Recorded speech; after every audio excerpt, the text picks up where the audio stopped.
That's a bit beyond my capability. It's too big.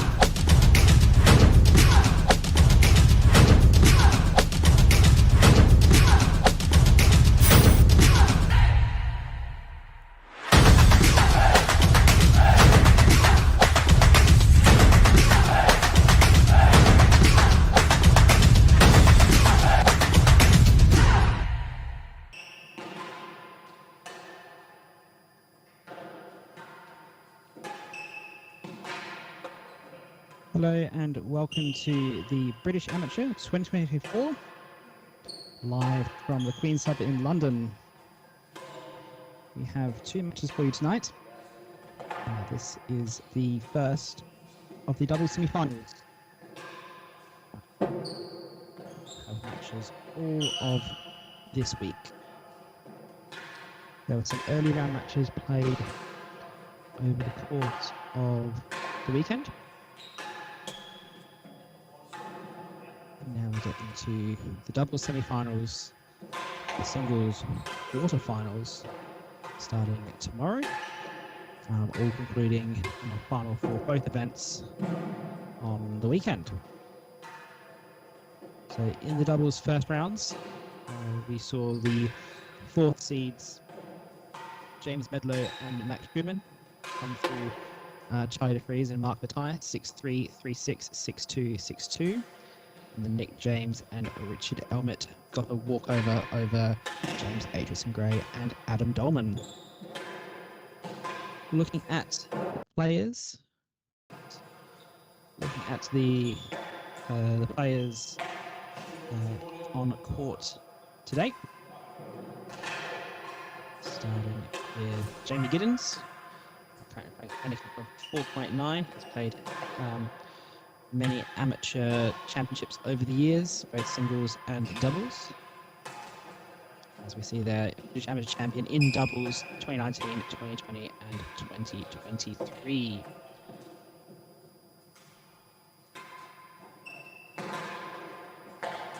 And his partner for this tournament will be Robert Shenkman, current doubles world ranking at number 11. That doubles handicap of 4.8. I believe is frozen because of the fact that his singles handicap is now category 1.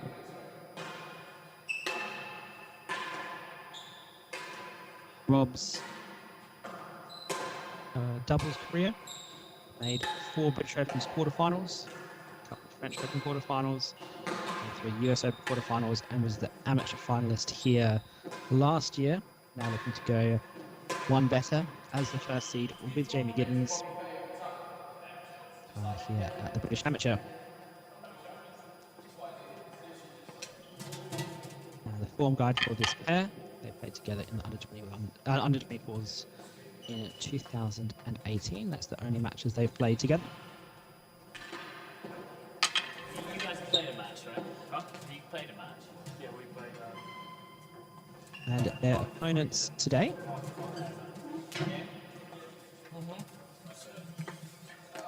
we have James Medlow, junior from Seacourt. He is currently playing up a doubles handicap of 16.9, aged 18. He is partnered up with someone who's only going to be an amateur for a little bit longer. That's Max Trueman, also from Seacourt, doubles handicap of 12.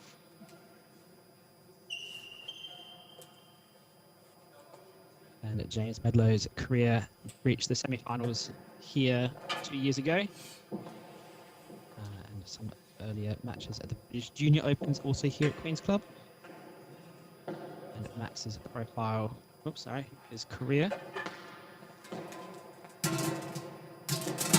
don't have his career sorry for you there, but I do have their guide together.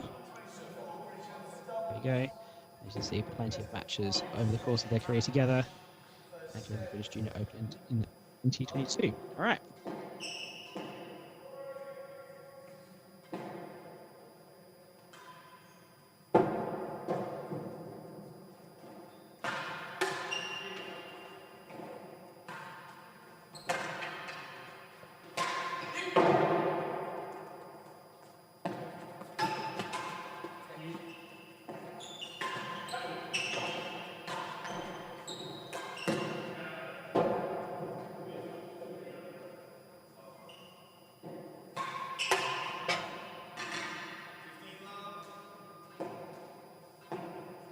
Classic long doubles rally to open us up there. So we've got Shenkman serving to Medlow to start.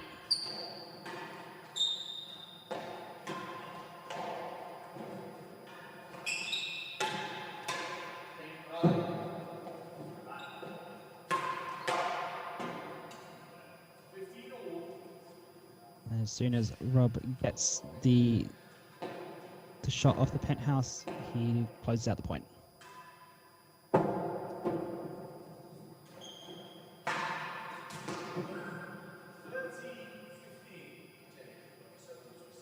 That is our first dead-on of the match.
A fantastically long rally that ends in a hazard second gallery.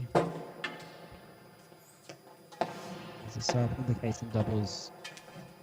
It's so much easier to cover the court than it is in singles. So we see these very, very long rallies.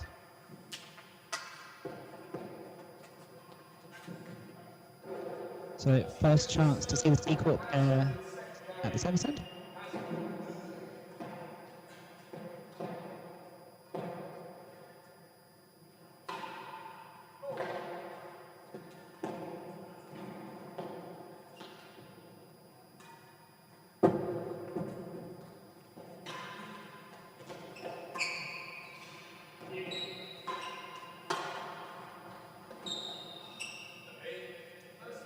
Just clipped the main wall in front of the tambour. Rob Shenkman had the tambour covered. That just slips behind him. Now we see Max serving to Jamie for the first time this match.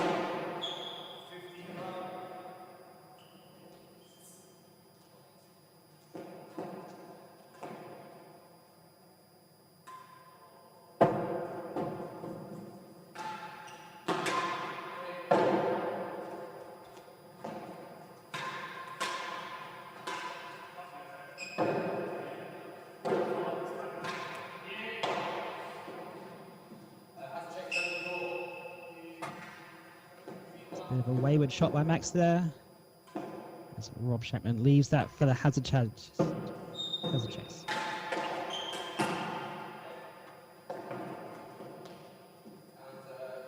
And he'll leave that one as well.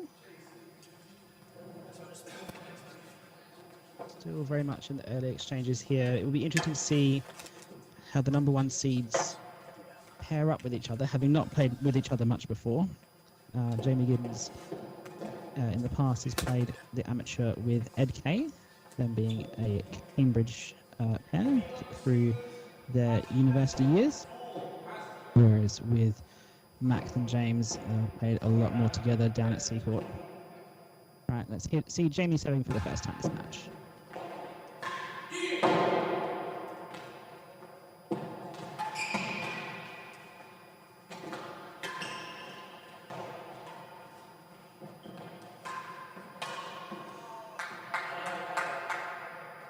And Jamie nearly gets his head taken out by Rob there. So Rob was quite aware that Jamie was at that part of the court.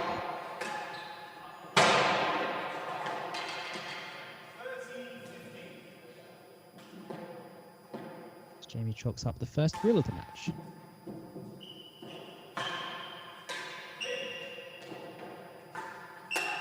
Oh, that's easy.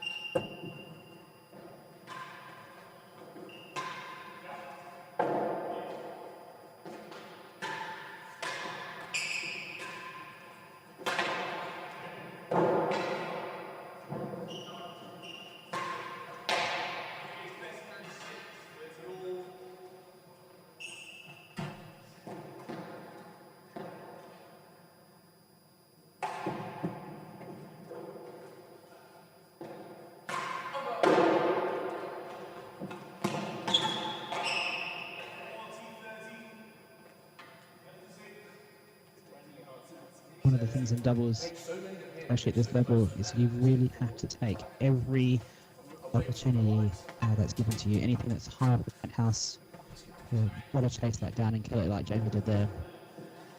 Not really much chance for the Seacourt player to do anything about that. He'd come back down. So, 40-30.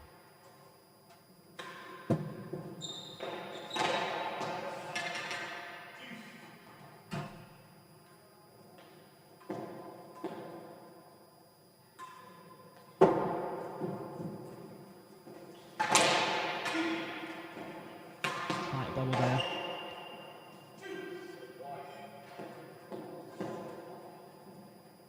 Rob again, leaving that for the hazard chase. As is the tactic in doubles.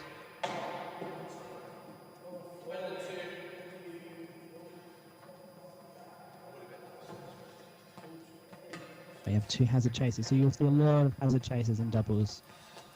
It's so hard to get the service in with the player up at the galleries defending, and so much more of the court being covered. Every chase is vital.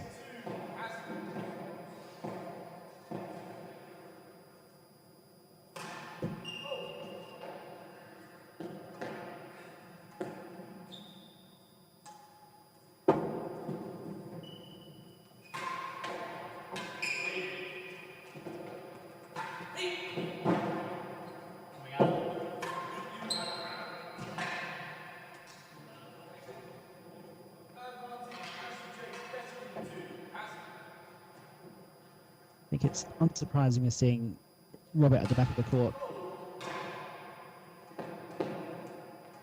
His volleying out of the dead on is so good.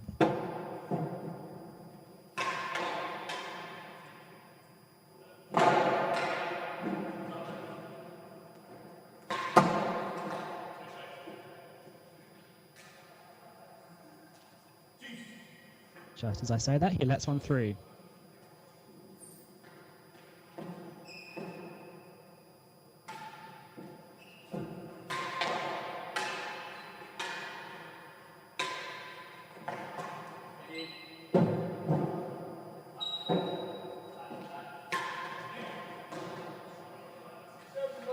As that one is killed onto the base of the timber by Rob.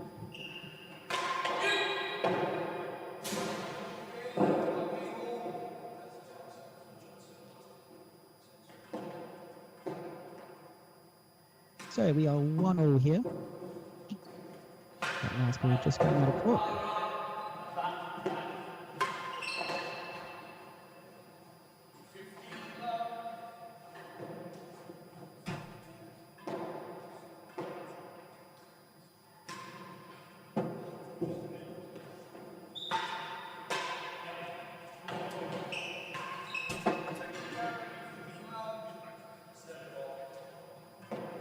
Jamie just dropping back on that for his own safety.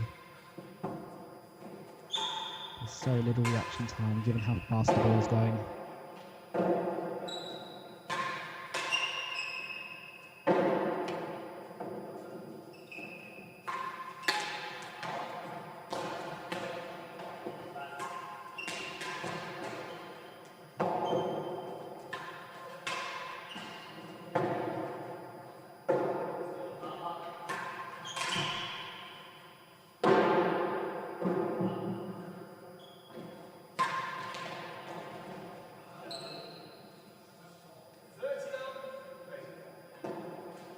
Early strikes in this match really determined by how aggressively Rob Shenkman's being off the penthouse.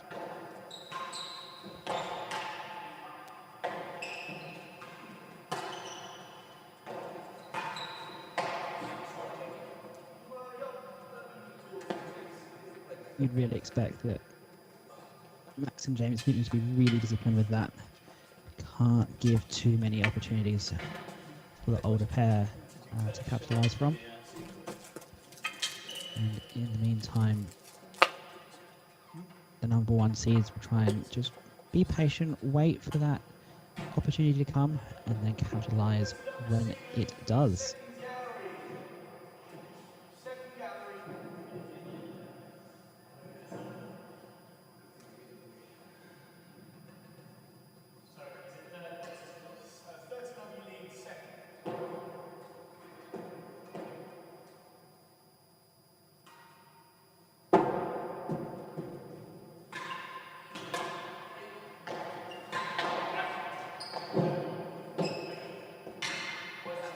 As the C-Court pair lets that one bounce out. Chase was second gallery. So now 2 galleries open here on this chase. James going up for it.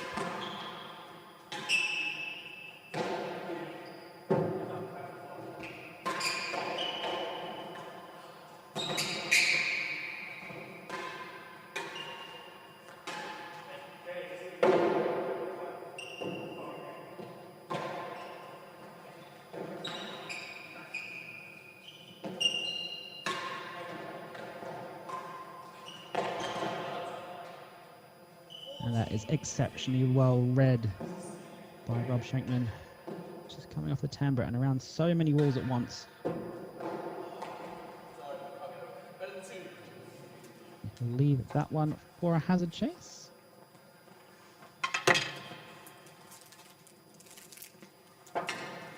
James. Do you want it to spin? So as always, we'd love to hear from you. Do let us know in the live chat where you're watching us from and who you are supporting this evening.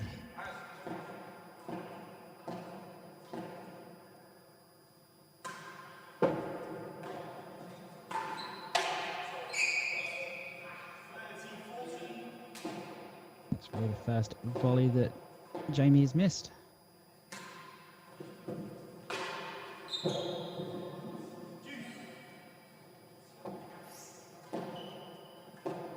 Second dead on both of them, just threaded the needle between the two defenders.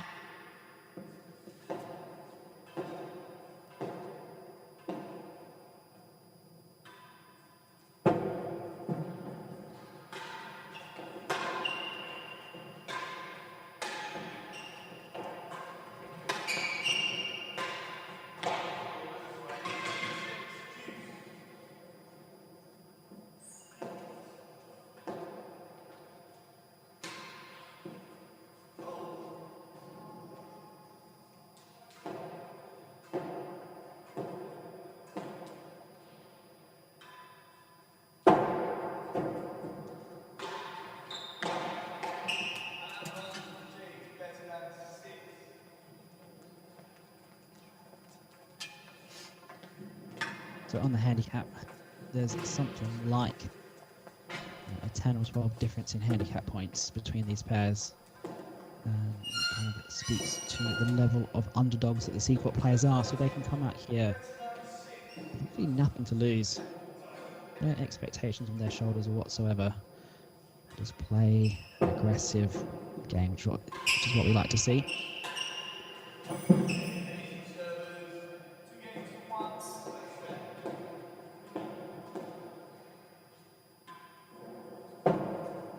So slots the hazard chase to win the chase, and we are 2 games to 1.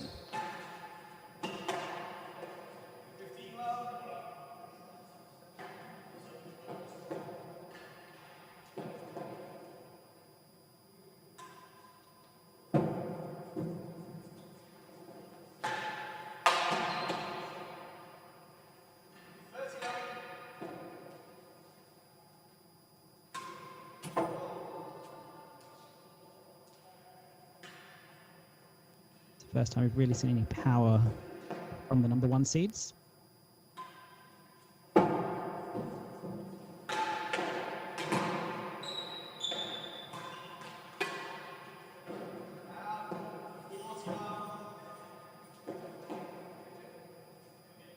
All they need to do is hold tight and wait for the mistakes.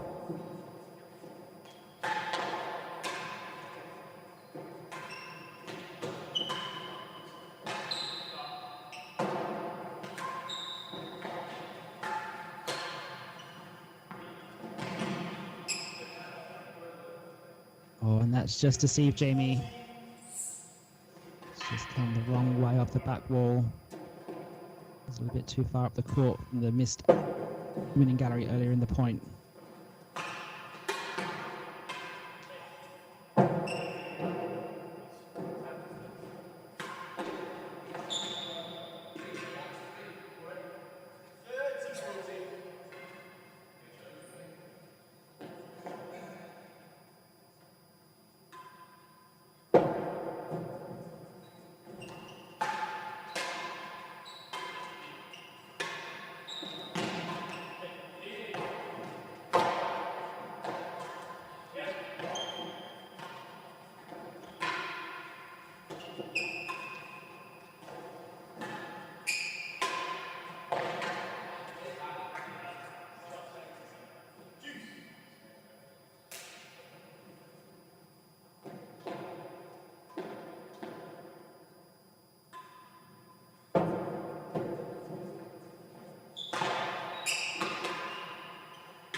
As Rob goes for the wall walk.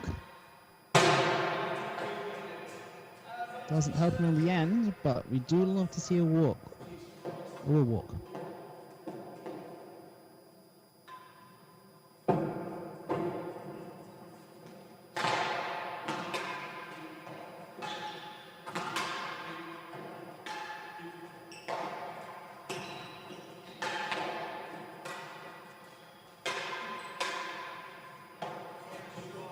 As Max just sneaks a winning gallery and takes the game. That's 3 games to 1 now.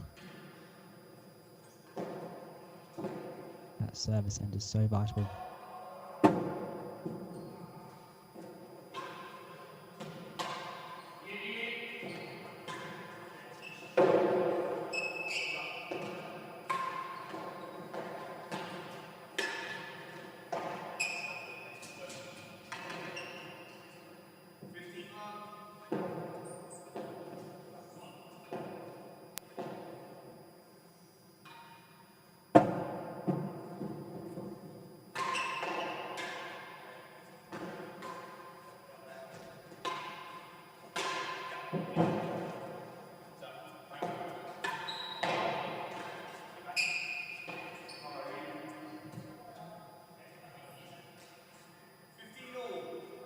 I'm just lobbing that one into the dead end.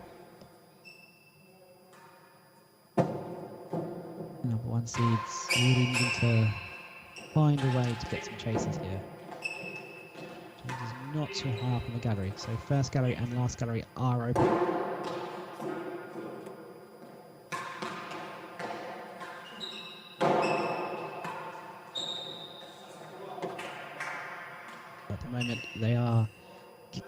point with driving for the dead on. Really testing out Max's defensive game.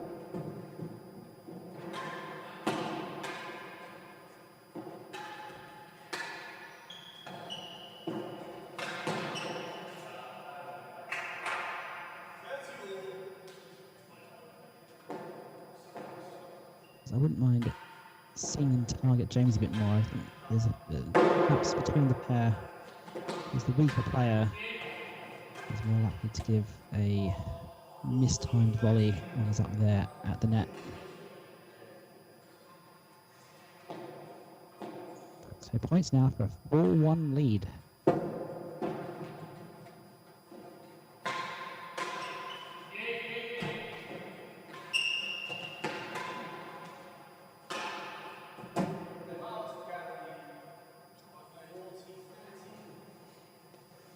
Jeremy finds that last gallery, much needed.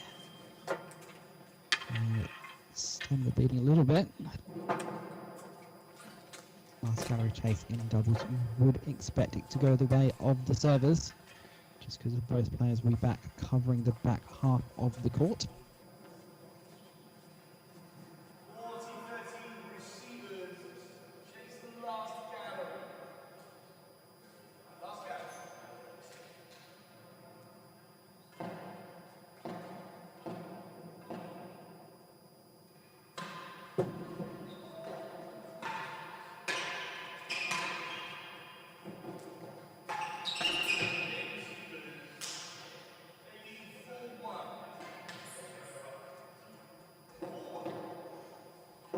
So it does end up a 4-1 lead to the C-court pair.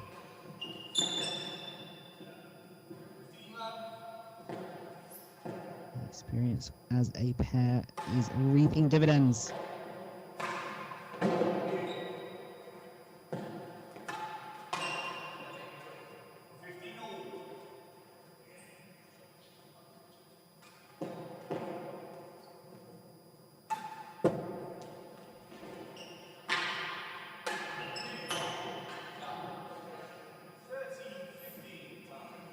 Jimmy just has to be careful there on that shot. So easy when you're so far up the court in the timbre to bounce back into the hazards.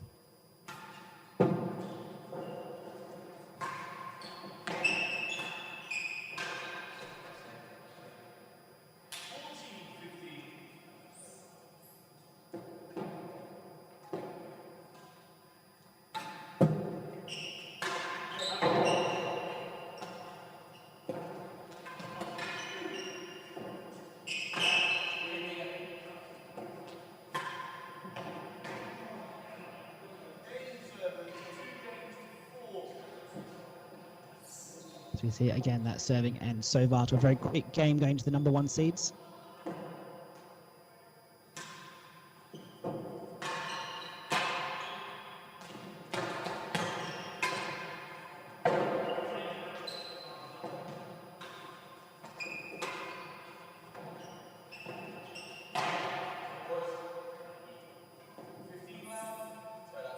A very tricky ball just coming off the timbre. Not much that James could do.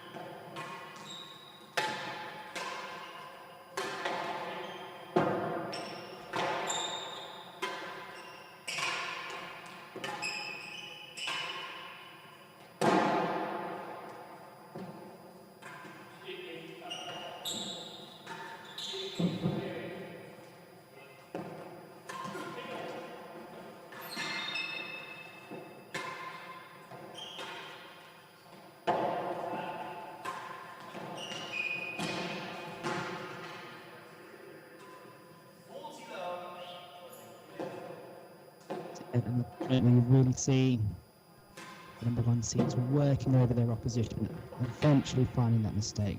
But the players they haven't worked with at the moment.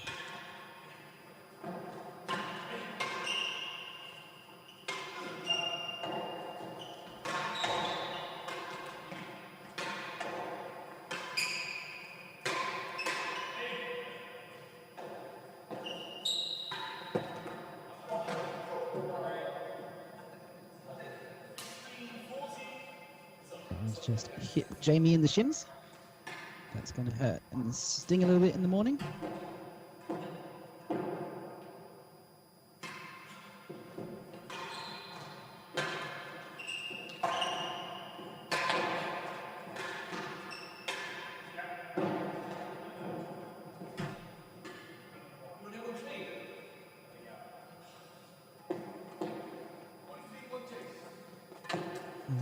Because the number 1 seeds are paired for the first time and really from their careers, aside from that under 24s that we saw on the screen earlier. I think Jamie Giddins has played so many of these British amateurs with Ed Kay, who's a very aggressive player, likes to hit hard.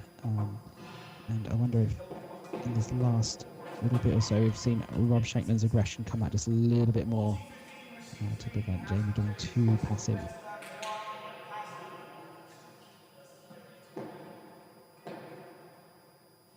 So important that you work well together as a pair.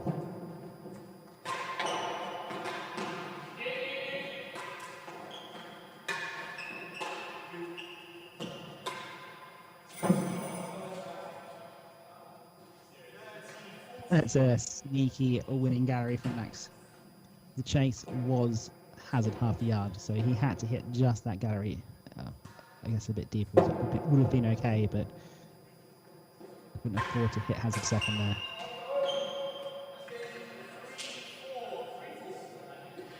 We just see that aggression coming out a little bit more from Rob Shenkman.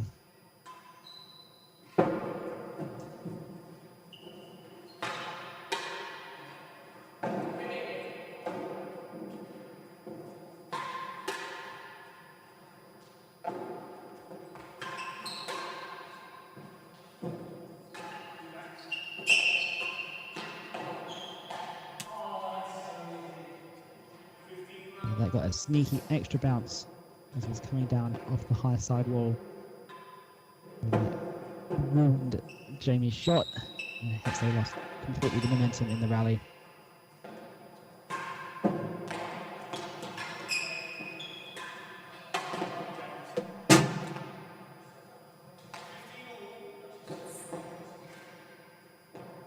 That's exactly where I was saying that Rob and Jamie might like to target.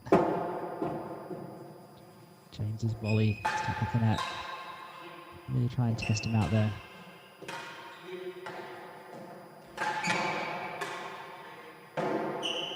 He's going to give away shots like that, which you can put away.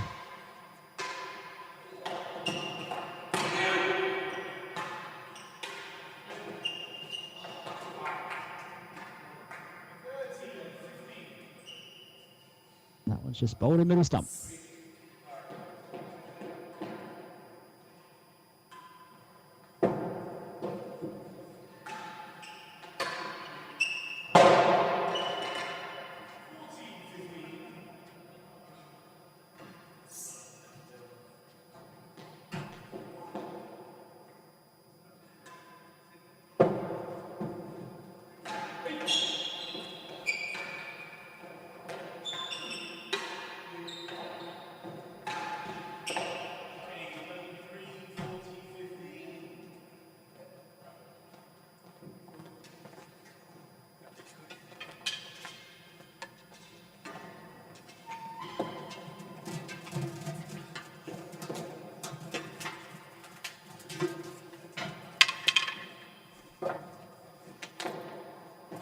We're getting into the business end of this first set. A reminder that this is a 5-set match, as all the matches are here at the British Amateur.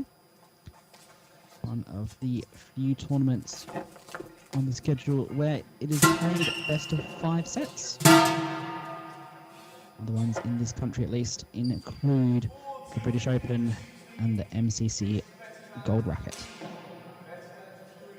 Champions Trophy recently saying they're going to be moving to 3 sets.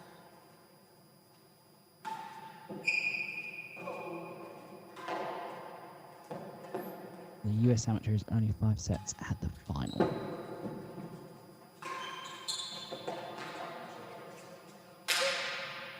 And there's won the chase. It's just gotten the angle around Rob Shenkman. And there is now a 5-3 lead to the underdogs.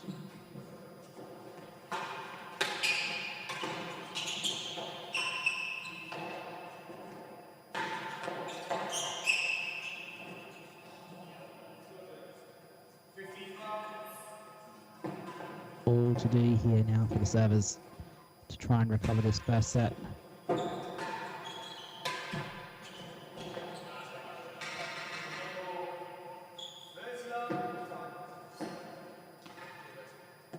think as this set has gone on though, Rob Shenkman's volley at the dead on has just been a little bit more precise.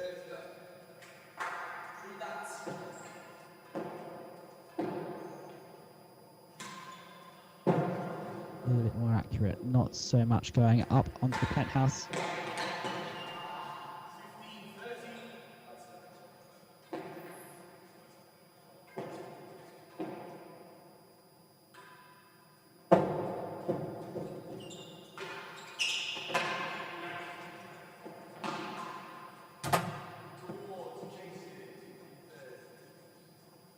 Yeah, a little bit less going up into the penthouse from Rob Shenkman's volley.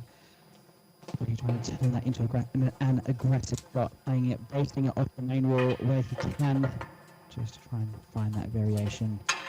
Breaking it off the main wall will of course take a little bit of the pace off, so it's less likely to go high or deep.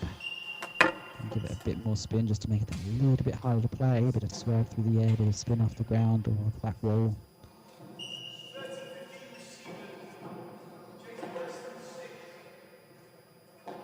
So worse than 6 chase.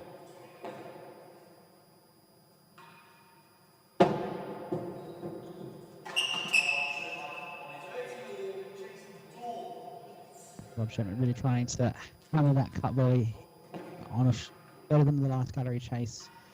You have to win it early. So hard otherwise.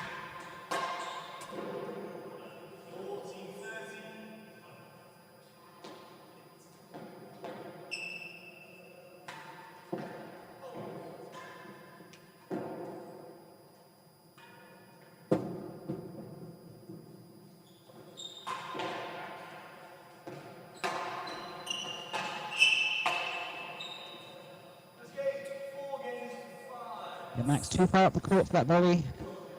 Didn't have the footing for it. And just finds it into the net off the frame.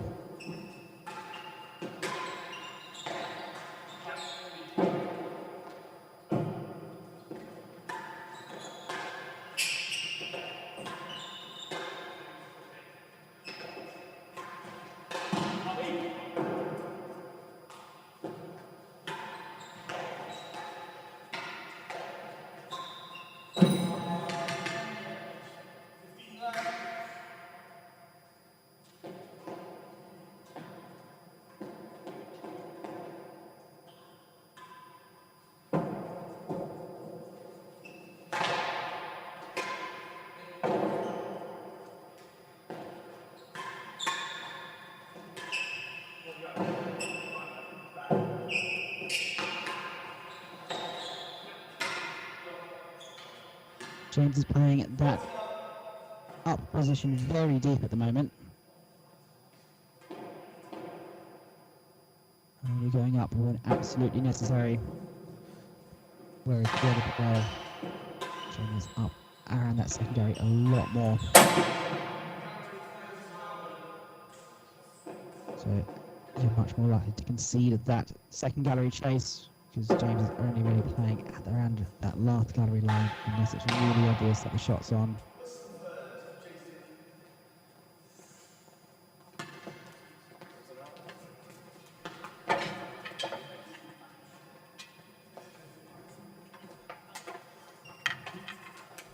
All sorts of theories about how to best position yourself as a doubles player.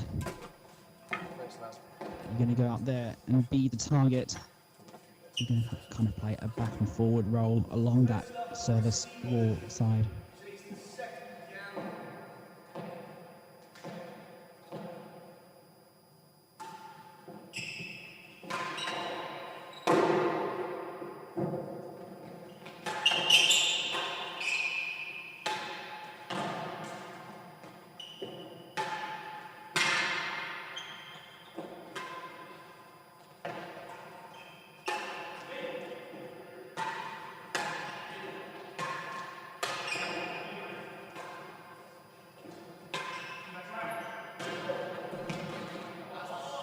And that will lose the chase. What great work by Jamie. Great work by Jamie to get that ball that was tight on the back wall. That finds Gallery to win the chase. And first set point here to the Seaport pair. And that is it. The Seaport pair take the first set. Max and James have a little discussion about what they want to receive next. So it's going to be James receiving, Rob serving.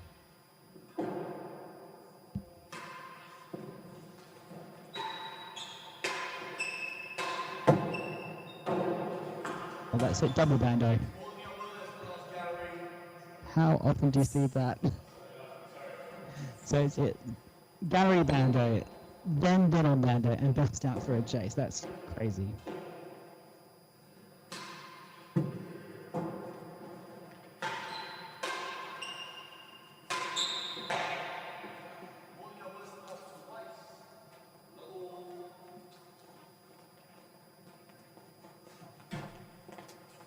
So what do the number one seeds need to do to get back in this match? It is a long match, the best of 5 sets. I imagine this will be one of the first times that James has played a best of 5 sets.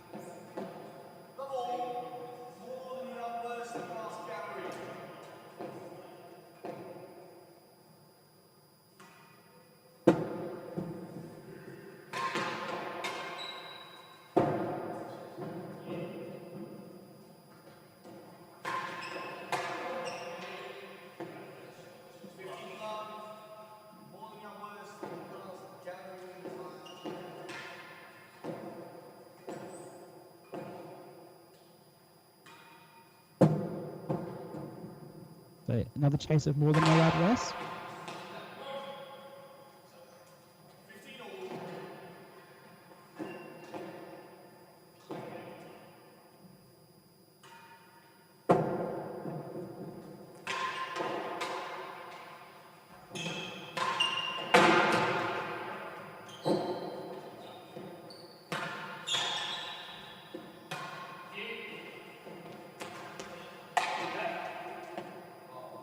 Who somehow found that over.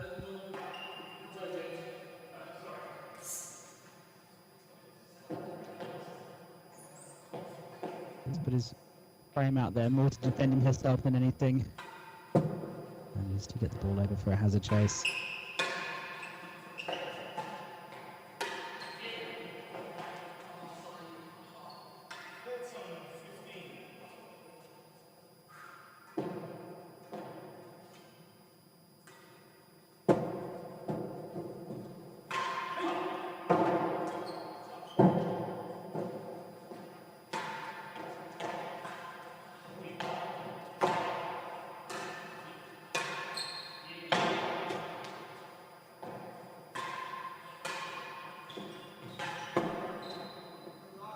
That one too is just to get over.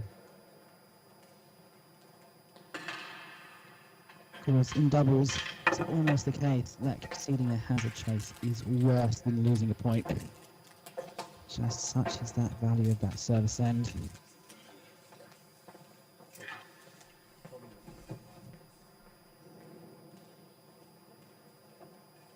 So some statistics from that first set. That serves won 66% for the Seaport pair. One of the key differences in that set.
that ball going up and out of court.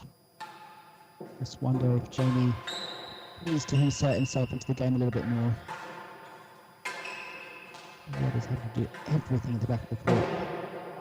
And Jamie's getting a little bit lost.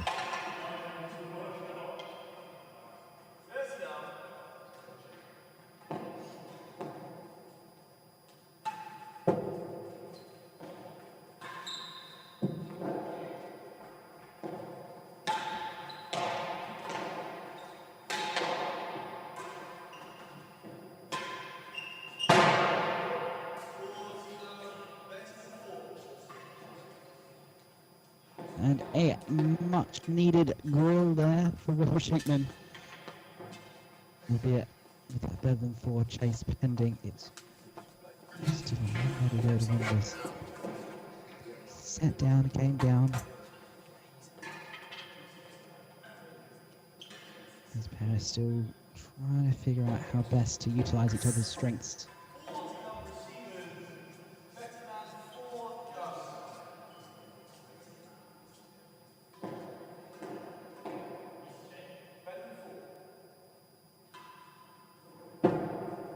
Better than 4 chase. And that will not do it. Jamie knows it. Head thrown back in despair.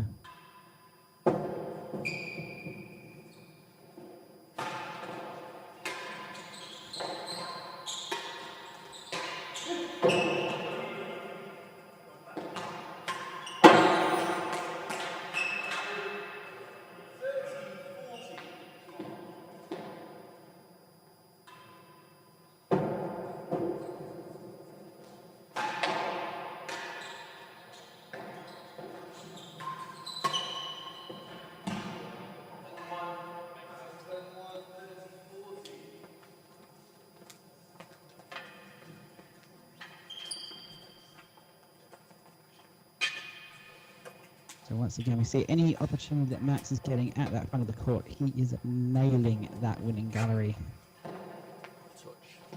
And with Jamie not really out there defending it, it's a wide open target, a great way to finish the point when you can.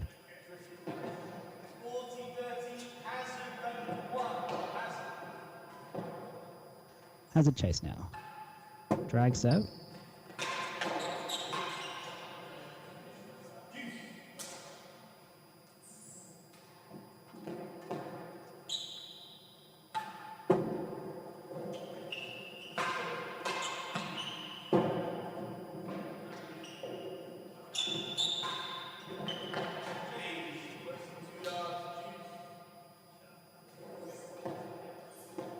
The first time really in that point we saw Jamie at the back of the court.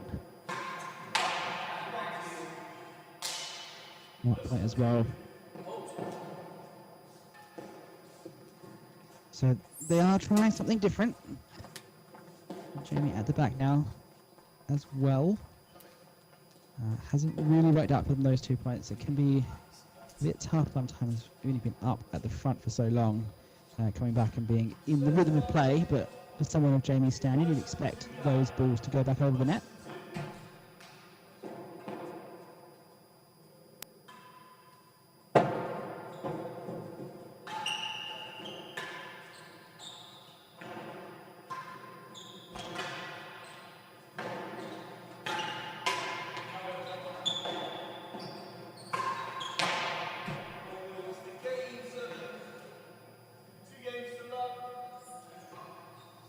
That has not worked out for him. The big force not to be successful, and now it is a 2-love lead for the Seaport player.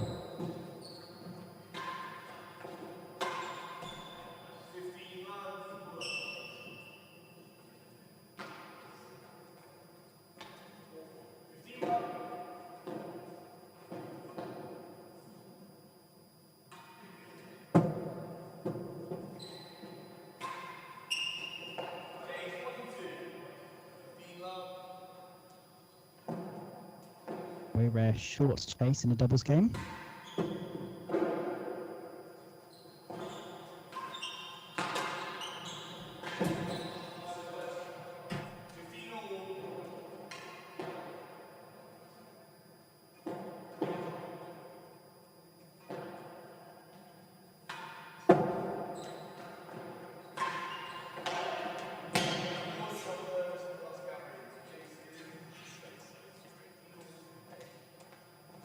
the number one seeds really haven't yet found an effective way to manufacture points from the service end yet. Yeah, their serving percentage was at 56% in that first set, but in doubles it really needs to be upwards of 60%, 70%, probably around that 65% range. So they need to find a way to reliably find points from that serving end. We've seen Jamie drop back the last couple of points. Will we see that again in this game? Well, on the first chase we will, because it's a 1 and 2.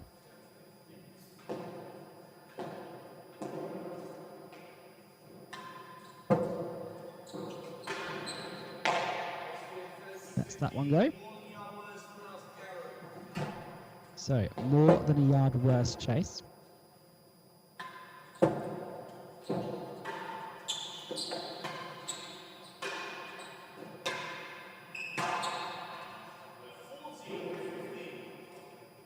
So now, watch what Jamie does here. He is sticking back. So they have changed their tactics.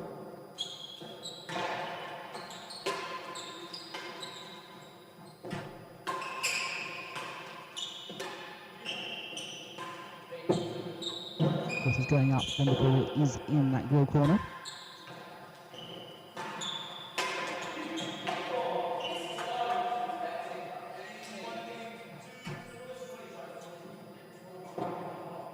Really, Rob Shenkman thinks he should be finishing points earlier as well.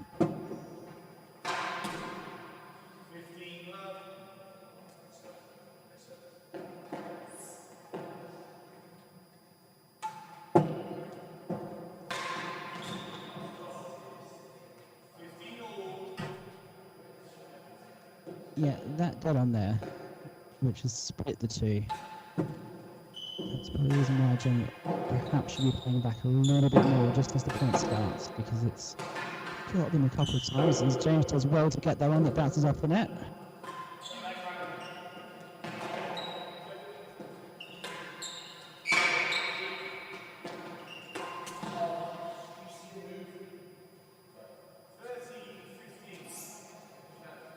And that is not the shots that you're used to seeing from Rob Shenkman.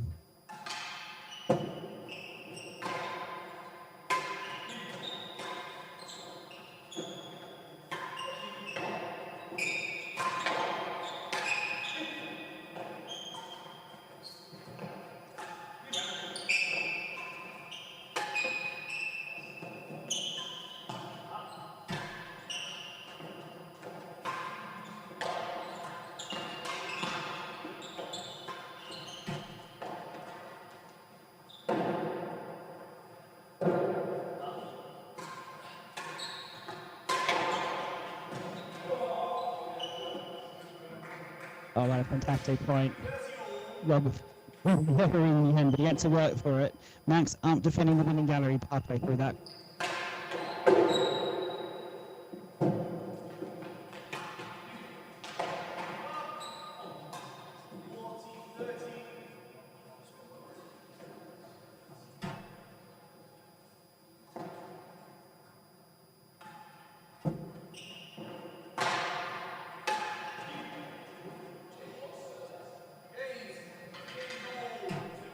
And that has struck James as he's trying to go the way for it. Max had it covered, but James just couldn't clear the path of that ball.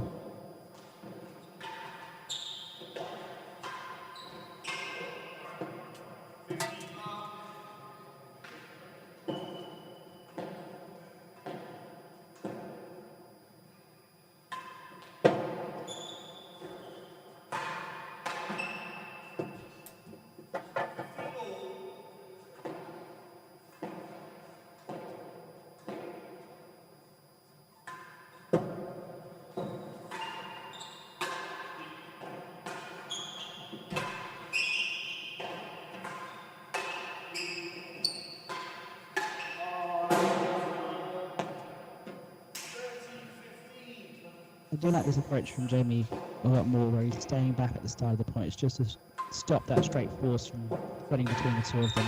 That shot there.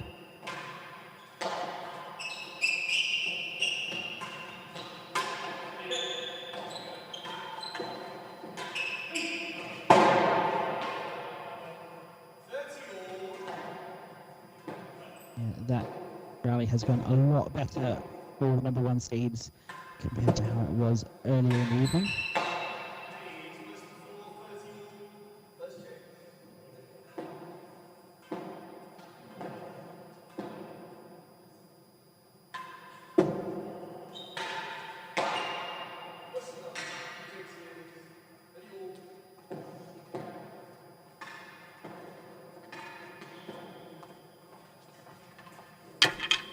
So a couple of you in the comments, NRL saying fantastic play, and SC is saying it's a great game. Well, glad you're enjoying the coverage. Good to have you with us. And we will have coverage of all of the matches remaining in this year's British Amateur. We'll have one more match, the other double semi-final for you tonight, and we'll have the singles, quarters and semis every weeknight this week, UK time, followed by the finals on the weekend at about 2:30 on Saturday for the doubles final, and 2:30 on Sunday for the singles final. All those times are UK times.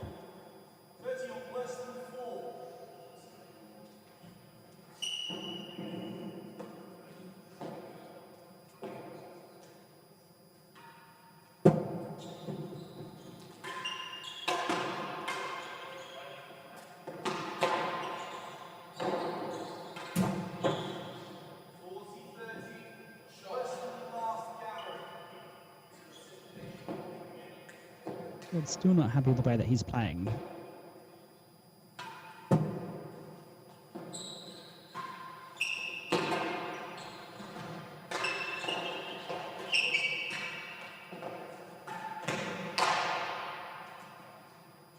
That is narrowed by Jamie. He may have been going just deep in that last gallery, making it really hard for James to cover. But you have to cover both the galleries and the shot that misses low.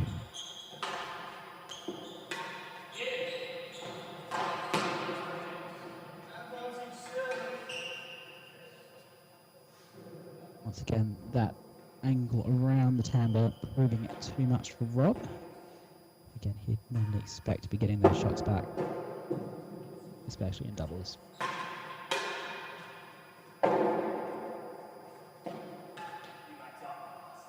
Tricky shots. Just lob back. Oh, she's here for Max.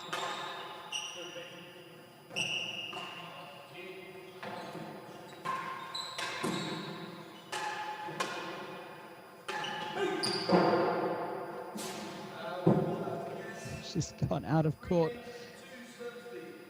And the Sequel pair are ahead again.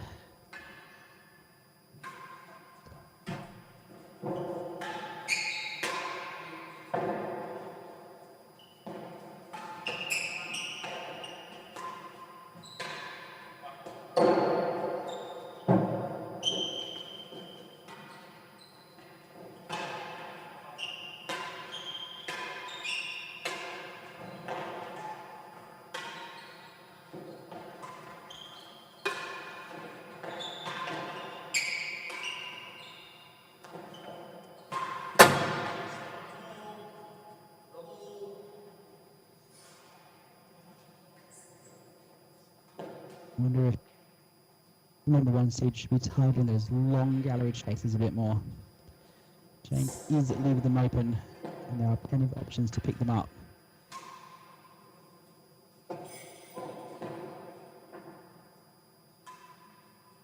See Max going for a high serve this last few points. And that one has just tipped over before it has the line. And we will change ends again with 2 very long chasers.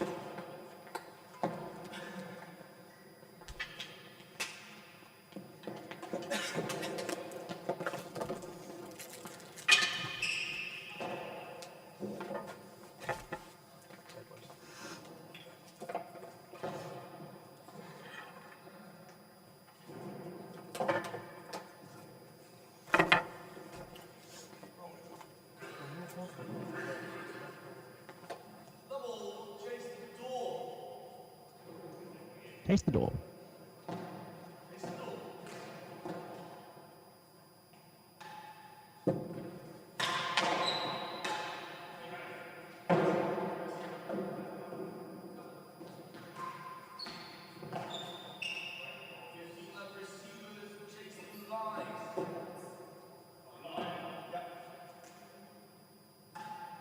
Jamie judged the angle on that one, but couldn't quite get the shot back.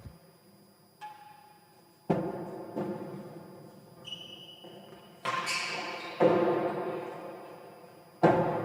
gone high.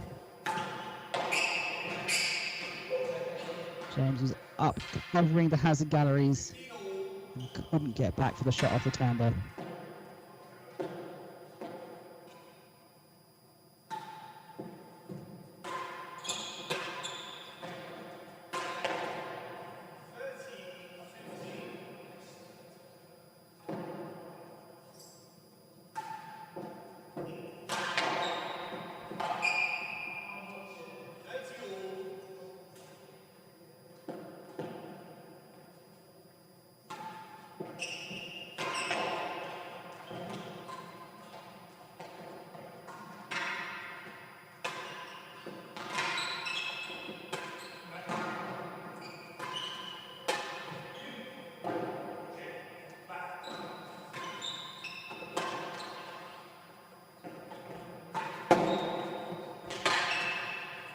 Oh, well done by Jamie.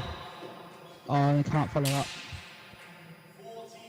Did well to judge that off the net, but the force too strong for Rob Shenkman.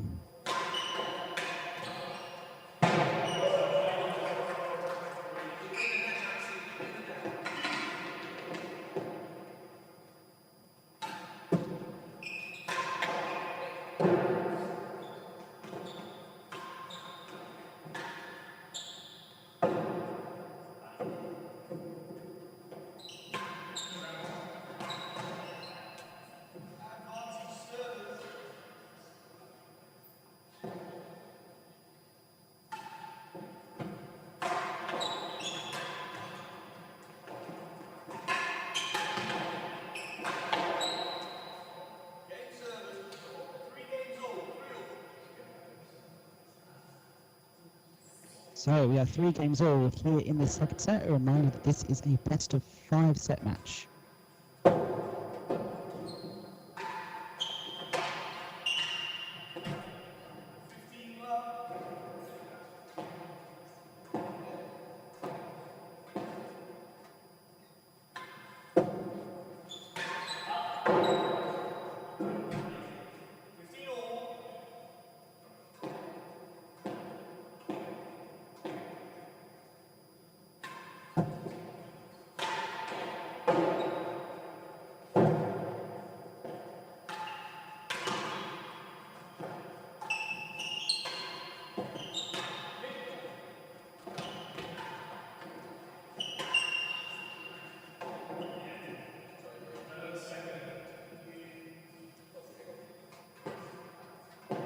James has just lost his shooting range on the dead-ons a bit here.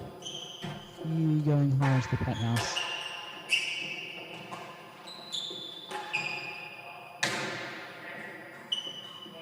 That one just misses the grill high.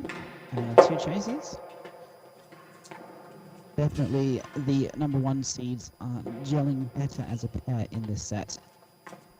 Jamie has found a lot more use for himself. Rather than being up there at second gallery, he's dropping back a lot more, defending that straight force, as well as that one that tickles down the line into the backhand corner. I think it's serving him well, and meaning that Rob is feeling like he's got left to do, working together as a pair. So it has a chase here, better than second gallery.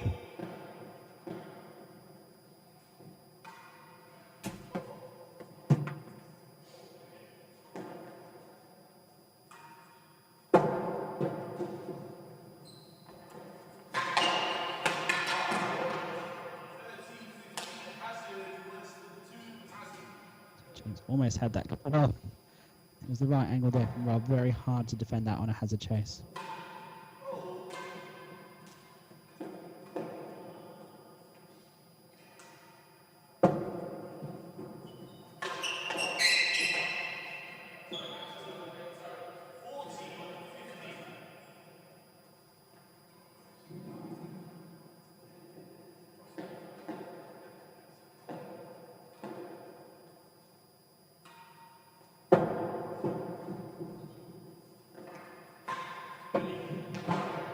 Just misses galleries high. They were open.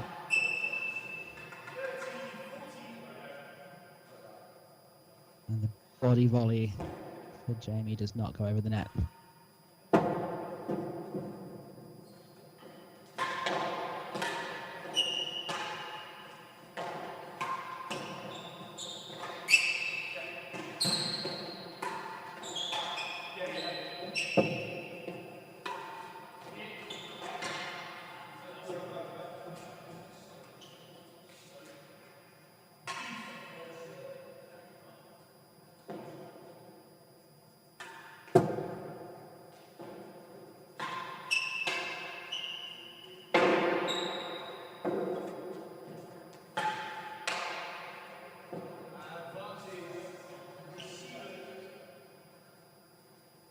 So it seems the number one seeds have a bit more of a theory of the case worked out from the serving end now, but we've still got to figure it out from that receiving end.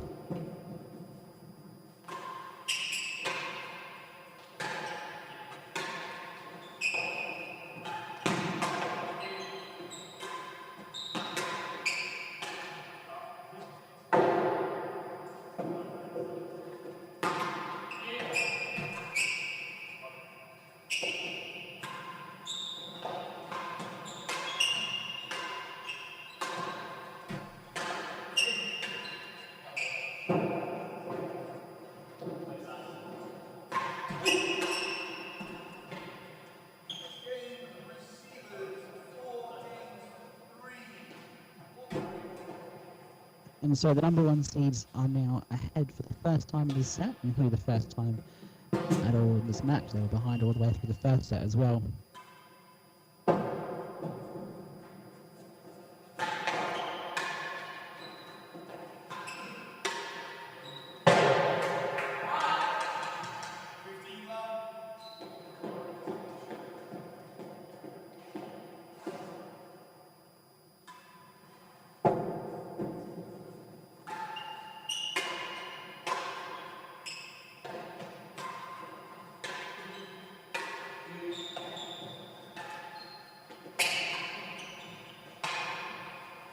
And we see another wall walk by Rob Shenkman. He must have been practicing that a couple of times. He's pulled that out now.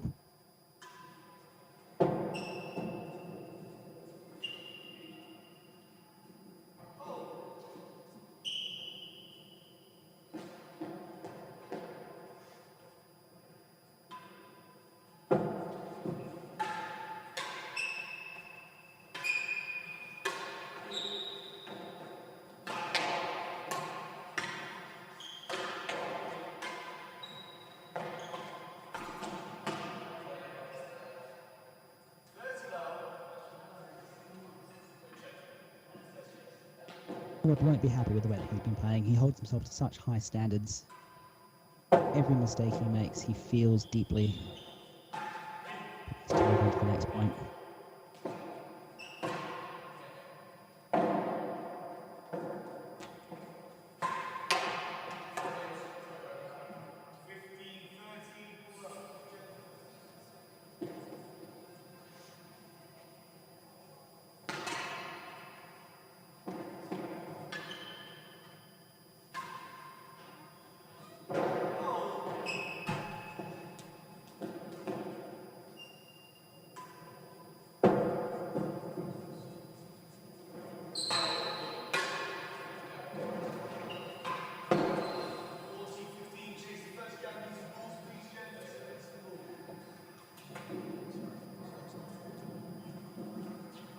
Of course, over the course of this tournament, you would expect Rob to cut down on the number of unforced errors that he's making.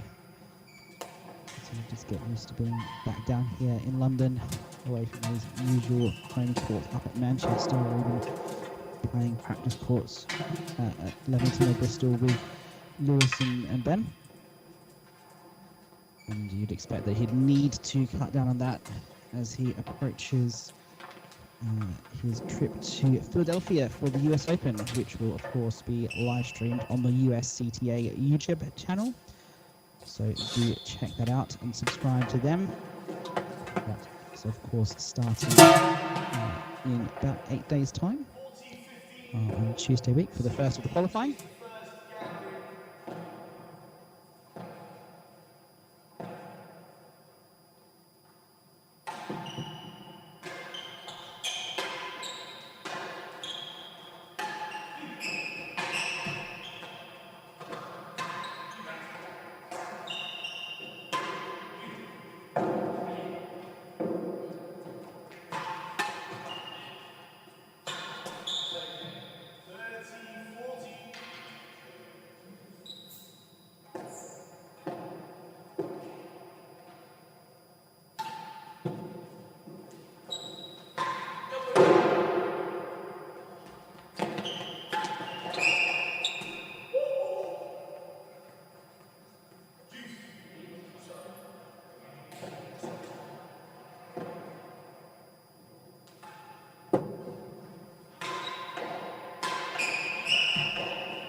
Yeah, Rob's consistently not read that main wall back wall shot over the course of the match.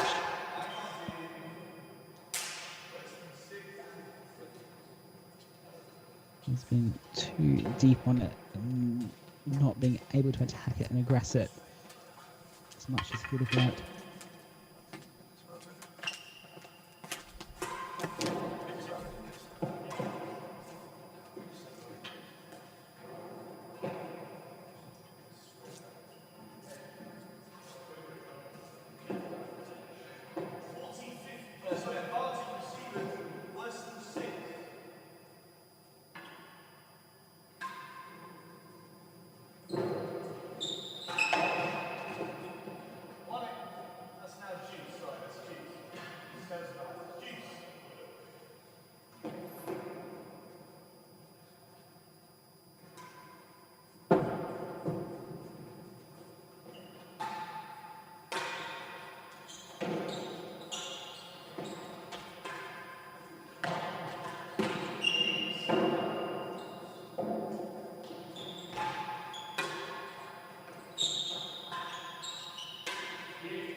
Oh, that's him in the chin. That's come off the second gallery post. And that could have gotten very nasty. That had pace on it. The weirdest thing is it's like 2 yards away from you. Just take a moment here to recover. Just more from the shock than anything else. Good thing that didn't catch him in the eye or lose a tooth from that. You could. So he's good now. Carry on. Still feeling around that cheek with his tongue.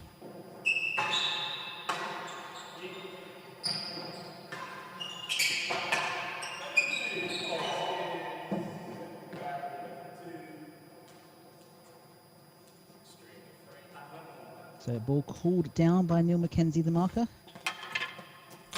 Doing a chase better than two.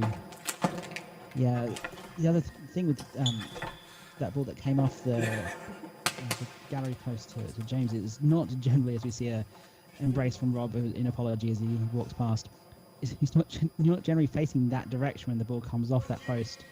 He's just turning to look at it. It's just come straight at him.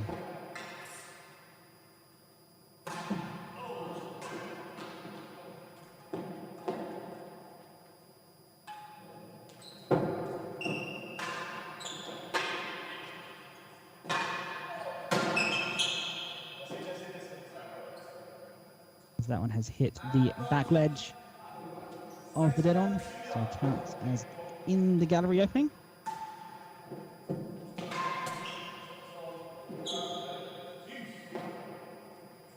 Back to Juice.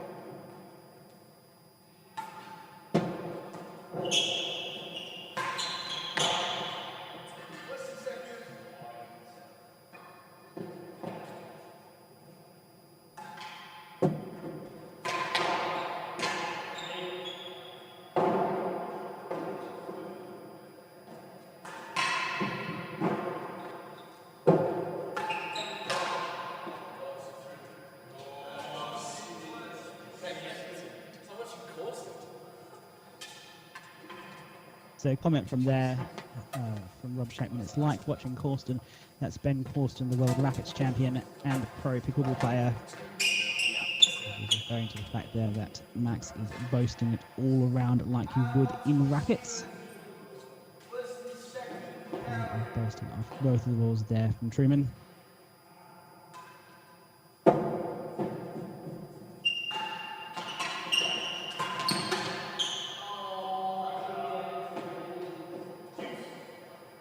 Jamie's gone up to volley that, but perhaps he didn't really need to. The pop ball was probably high.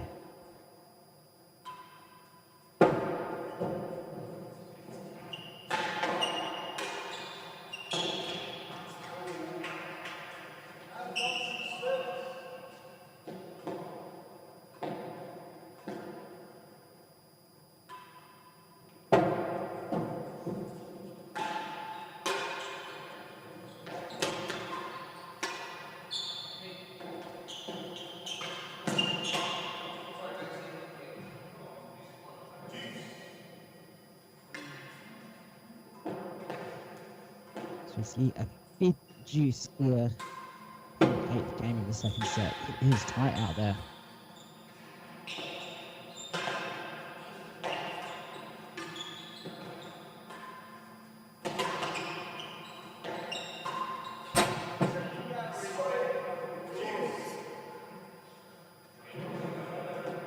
James Medlow punching as that one goes to the second gallery. Really knocked your confidence getting hit like that. He's been struck a few times in this match so far. There was one off the timber that hit him in the thigh.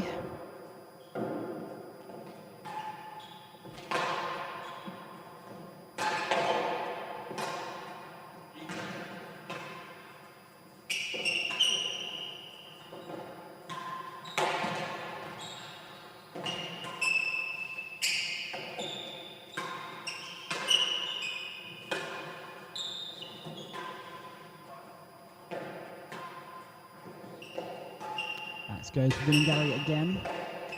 Just low this time.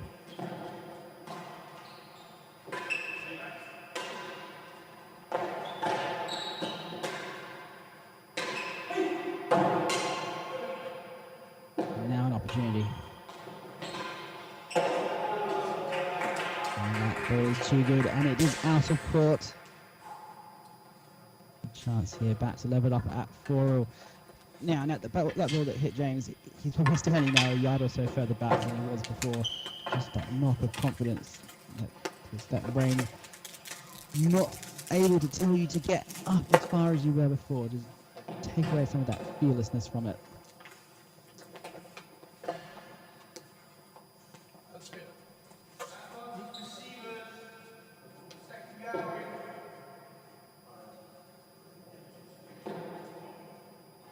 So, second gallery chase.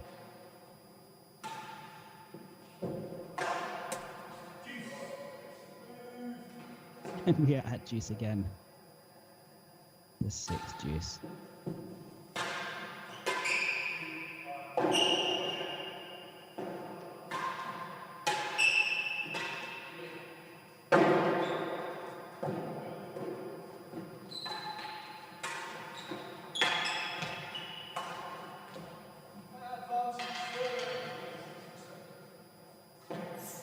The number 1 seeds have looked so much better since Jamie's been hanging back a lot more.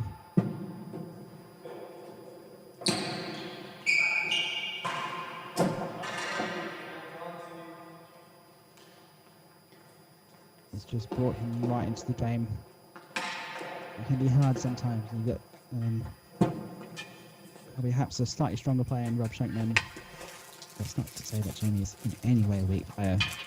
But Rob, I think at the start of this match, felt like he had to do a lot more of the work, and now he's leaving a lot more to Jamie. And Jamie's slowly building in confidence as this match progresses. And the first drop back, he did make a few racket errors, a few unforced errors, but they seem to have gone now.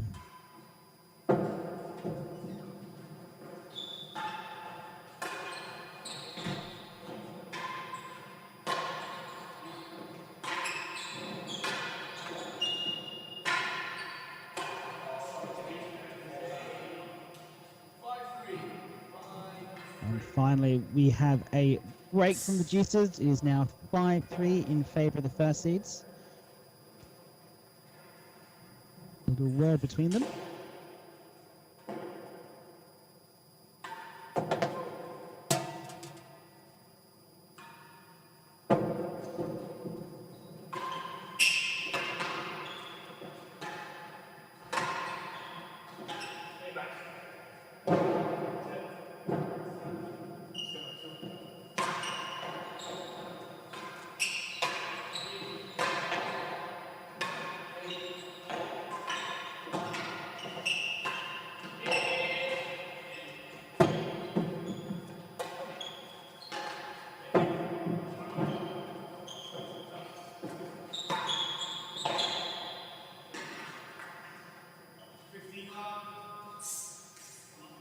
Sometimes if you've got a bit of an advantage in a doubles game towards the end of a set, you might try and manufacture it such that you are at the receiving end at the end of the set, so you can choose the server and the receiver going into the next set.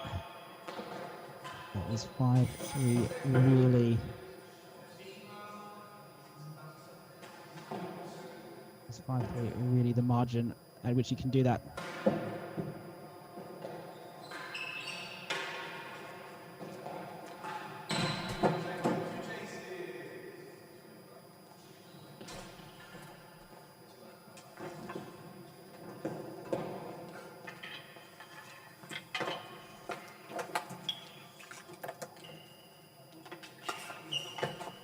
So having conceded the first, get the second quite quickly, try and get to a 40-15, and then we'll see if they are serious about maintaining that hazard end at the end of the set, or they're just going to try and bank the set and start the next one, whichever way the serving receiving pair might go.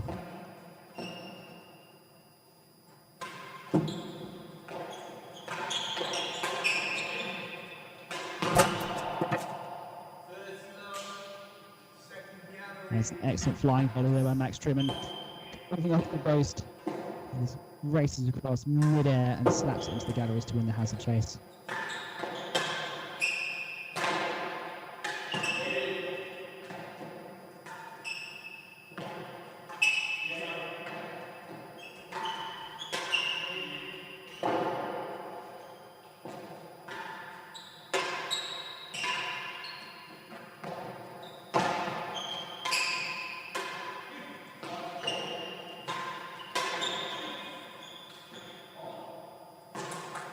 That one has just spun away from James a bit there.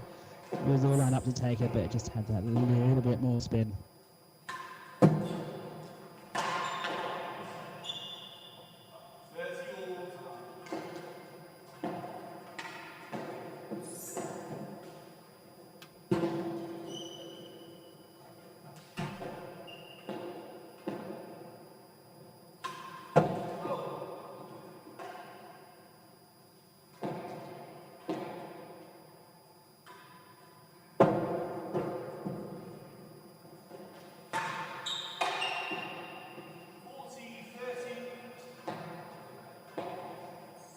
Jamie just hasn't been quite as good as that back of the court volley as Rob has across the course of the set. Now it's come off the tip of the bando, and chance here. Oh, and he's netted it. Oh no. And that's the game to the C-court pair. Had all the time in the world for that.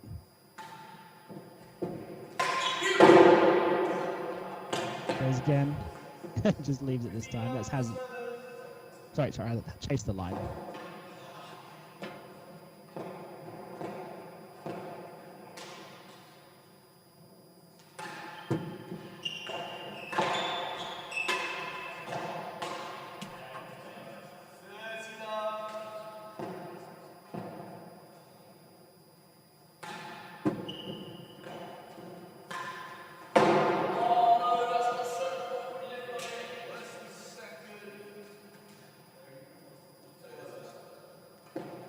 Wasn't right, it was out of the court. So that's now the first chase.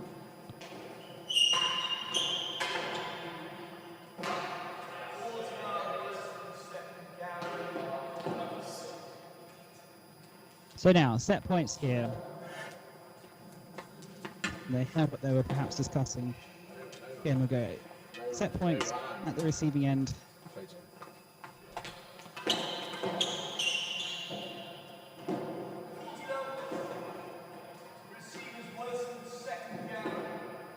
So if they take this set now, they'll get to choose server receiver for the next set.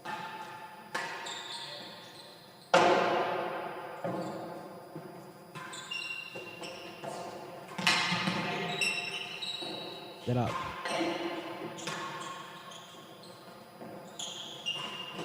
Cheng is completely out of this point. He's up there defending the hazards, and it won't be enough.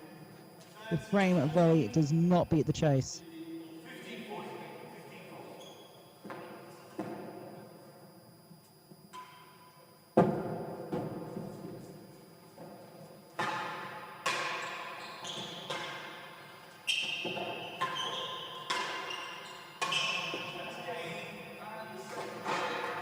And we are one set all here at the Queen's Club. The number one seeds coming from a little way down. Rob Shenkman to receive the serve. Coming from a little way down. Really finding their way back into the set and taking it 6-4. They seem to have the momentum now. Will it carry through into the third set? Medlow serving.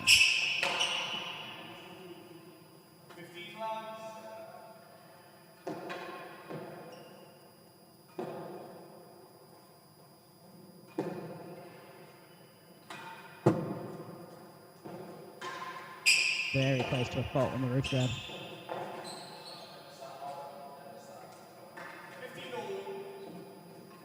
Just getting that close to the line on that demi PK.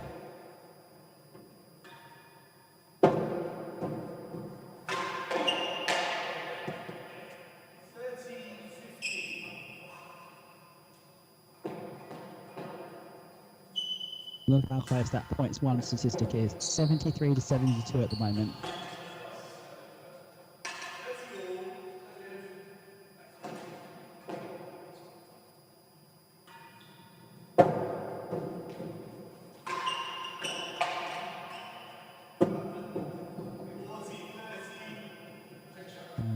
And even though that's over the net, both players had a go at it. It is not volleyball, so it does not count.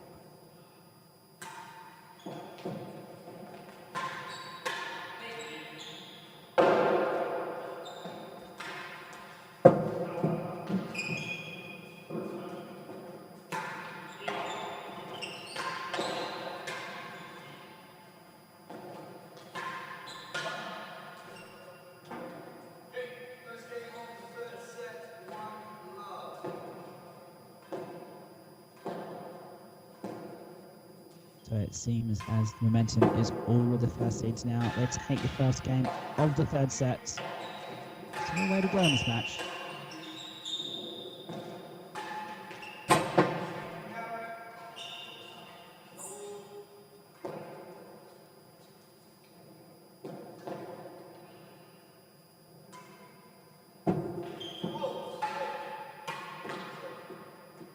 Ball, in the opinion of the marker, just hitting the top edge of the bando on that first bounce, hence it is called a fault.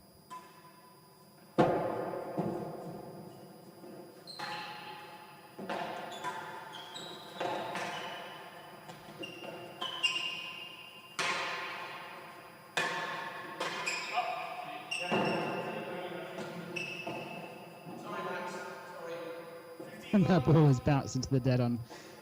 You can see that sometimes here at Queens, where it's just hit the top of the, hit the penthouse, turn up and roll back in. It tends to happen at Seacourt, so Mac's not prepared for it.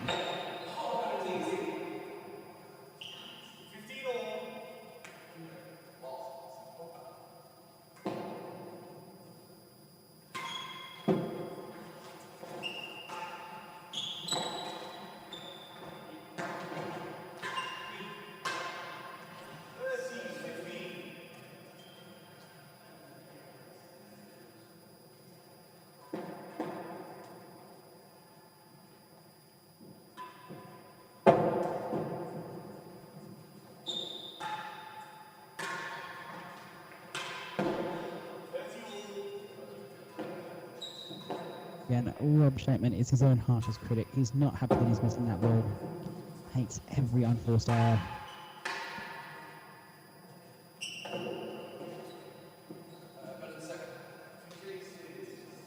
And we'll leave that one for a hazard chase. So let's have a look at some of the statistics from that second set.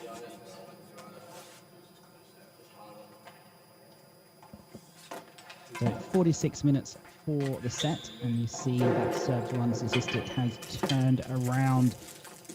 Medlow and Trueman were up at 66% in that first set. Giddins and Shenkman have pulled that back.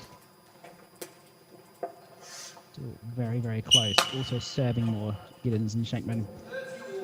That strategy of pulling Jamie back seems to have paid off well.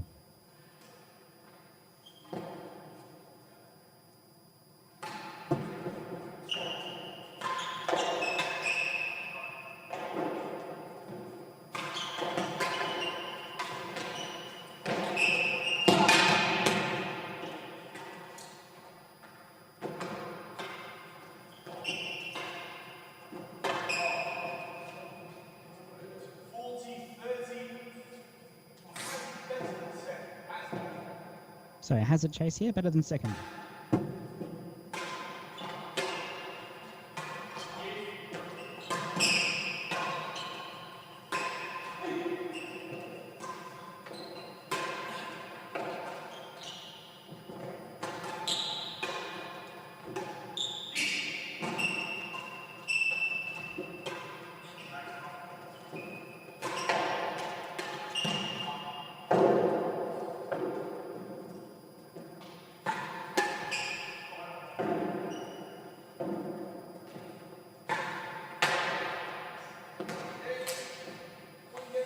Wow, what a fantastic point. You can see that Giddins and Shenkman were really starting to get the hang of each other's movements, but the error onto the penthouse gave the Seacourt boys the opportunity, and they took it with both hands.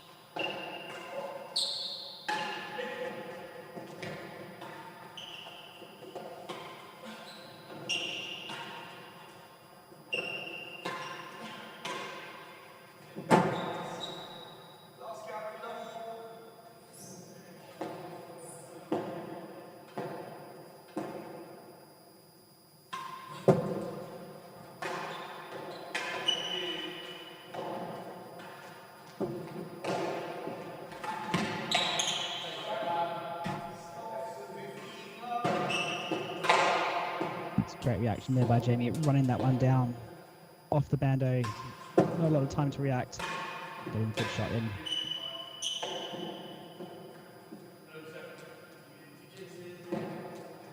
And that will be left for a hazard chase as well. And just as a reminder, we will have more action for you tonight after this match. In the other doubles semi-final live right here on the T&RA YouTube channel. That match will follow immediately after this one. It was scheduled to start in 6 minutes' time, but that clearly won't be happening now. So whenever this match finishes, the other match will follow immediately after. Last gallery chase.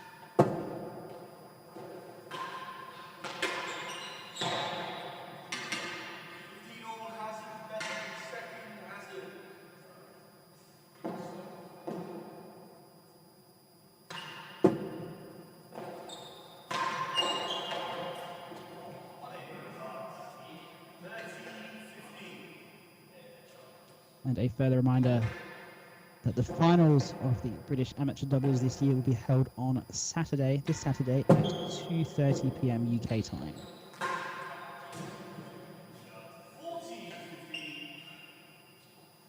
So if you are in the London area on the weekend and you fancy seeing some good tennis, come down to the Queen's Club and have a watch.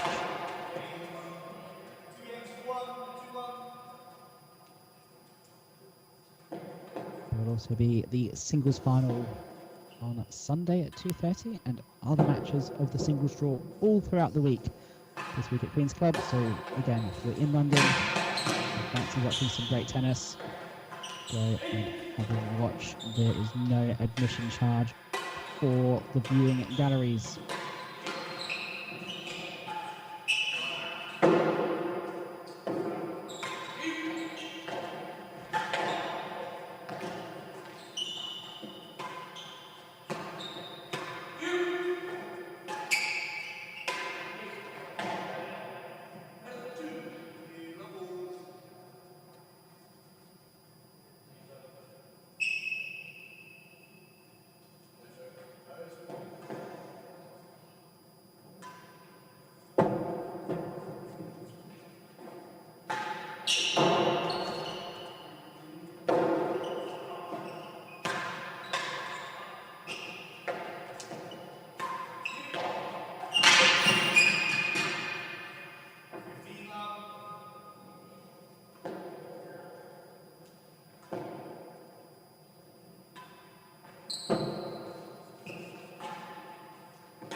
Oh, great running by Max.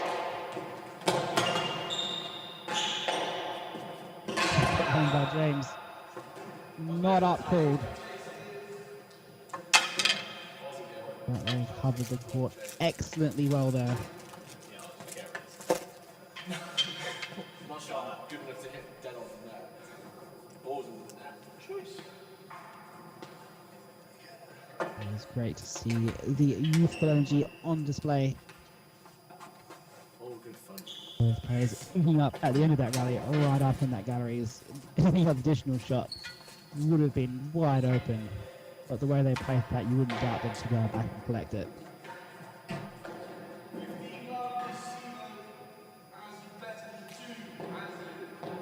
So, hazard chase. Hazard better than 2.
And Rob Shenkman there, just finding the only angle there that gets him the grill, just off the main wall.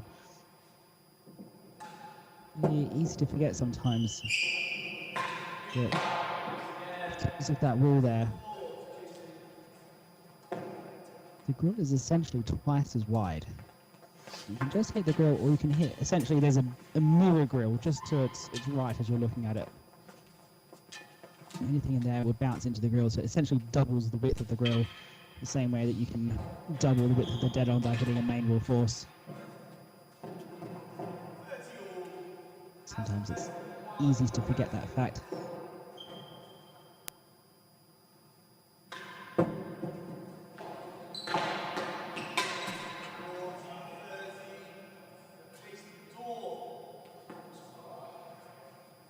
So chase the door here.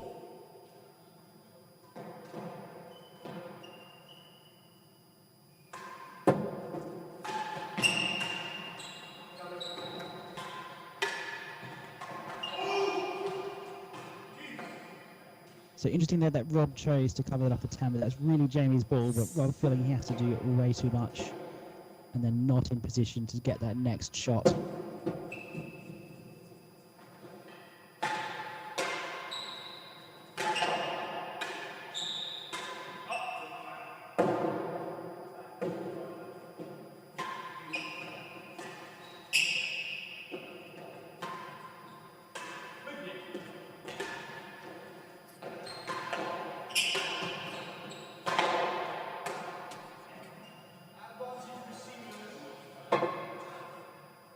Just the final cute little volley.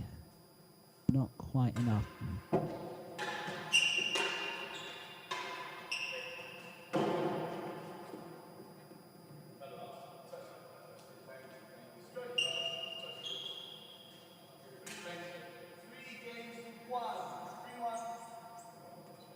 So that last ball off the top of the bando, sorry, the bottom of the bando. Both players going for it and then calling a stroke. They've just got a little bit of that. So not a chase. Game goes to the number 1 seeds.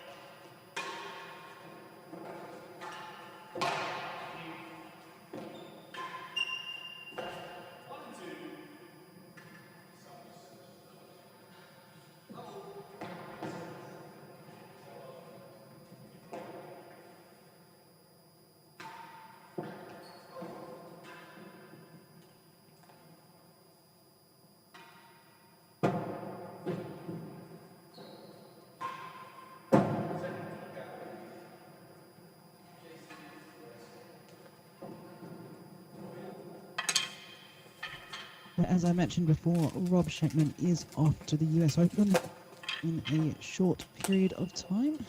He has drawn Robert Fay in the first round, and that will be played. That will be played on Thursday at around about noon in East Coast time in the US. US Open this year at Philadelphia. In the doubles, he is playing with Darren Long against John Crowell and John Woods Casey in the doubles draw. I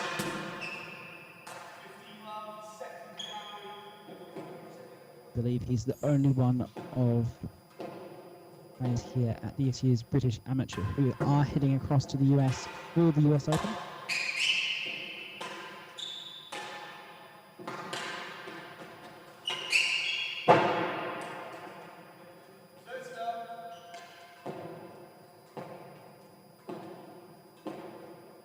Rob gets their first winning gallery of the match.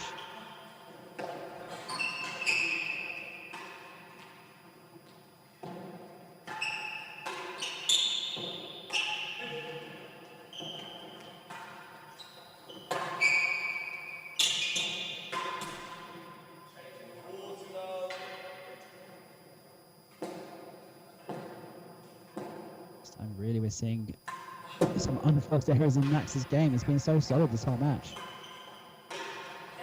Spin back down there from Rob.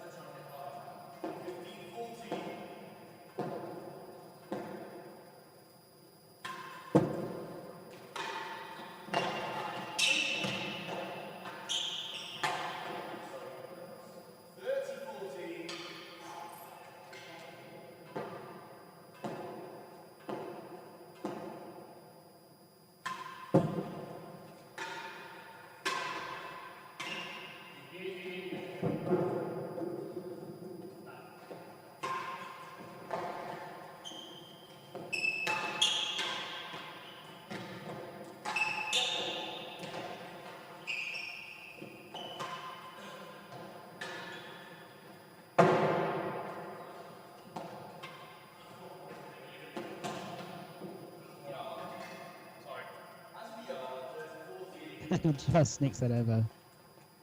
It's actually great play across all of them. Some fantastic gets by James, some fantastic gets by Shenkman. Let's collect the balls up. Yeah, so do not miss any of the action from the US Open.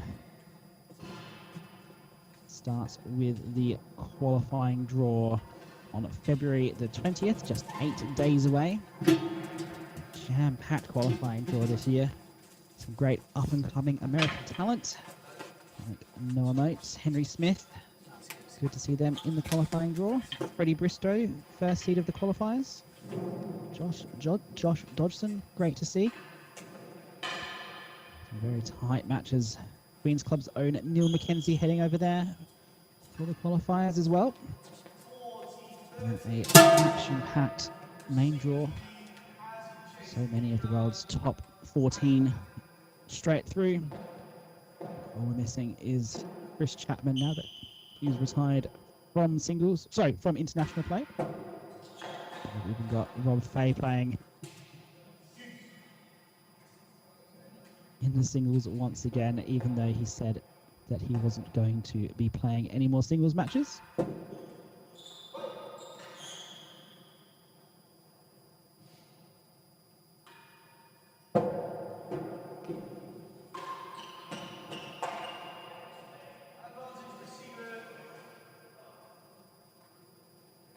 And again, all of those matches will be live on the UXCTA YouTube channel. So head over there and give them a subscribe if you haven't done so already, not to miss any of the action.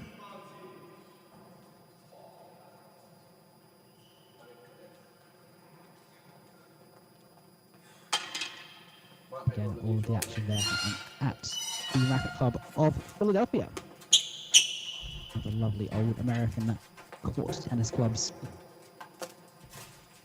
But until then, we must find a British amateur champion, both singles and doubles.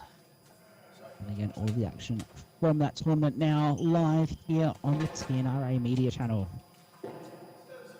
Plenty of tennis this season for you coming up.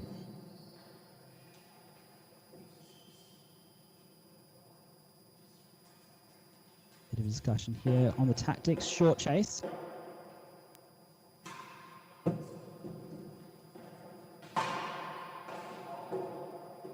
Just going in. Whatever tactics they were didn't work out. They find the dead on.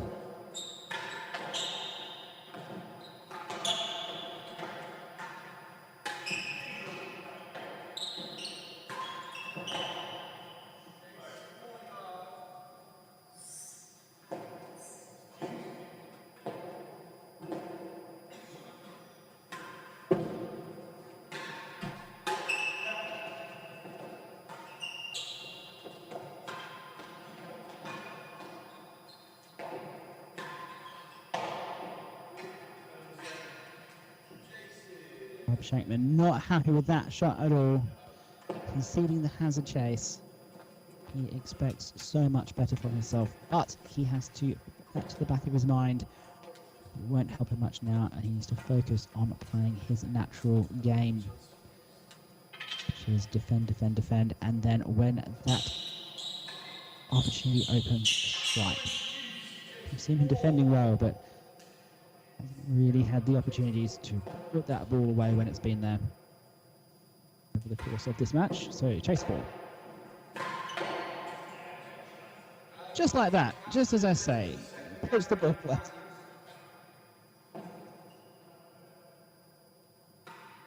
As a chase.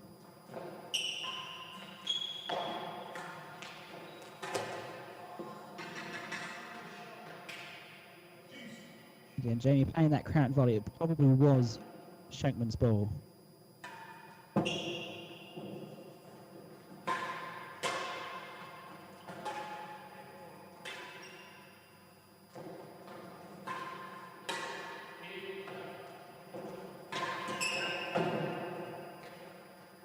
expects that to go in, Shenkman.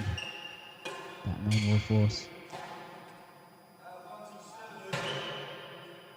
Jamie just playing there while running backwards. That's where he's not got as much control in his shot. A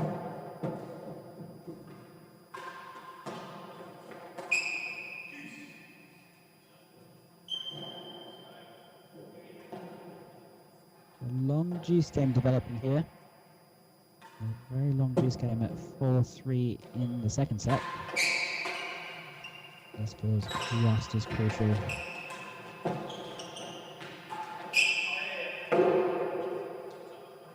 3 missed targets in a row.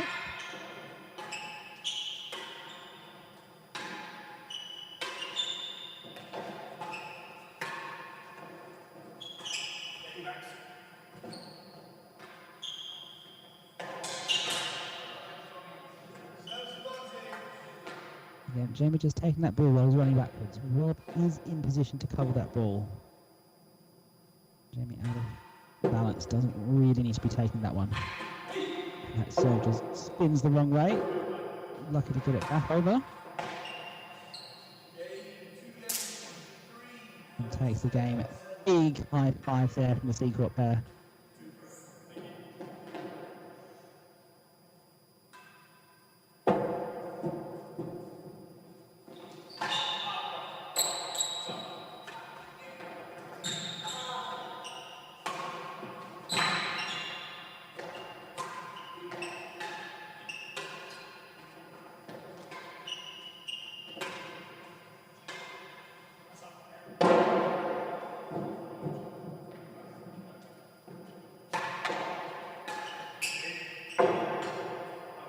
Medlow didn't quite get the width on that boast.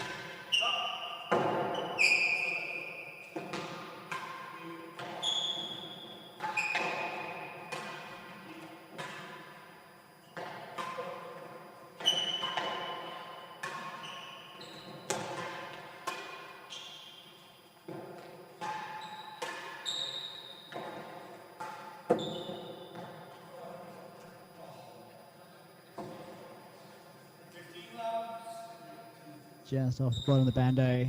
Max not quite able to read it. Very tough shot.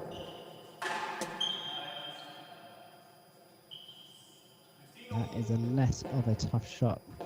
Not really seen much of Jamie's volley so far. Working well. Actually, that's not true. It's the first one he's missed.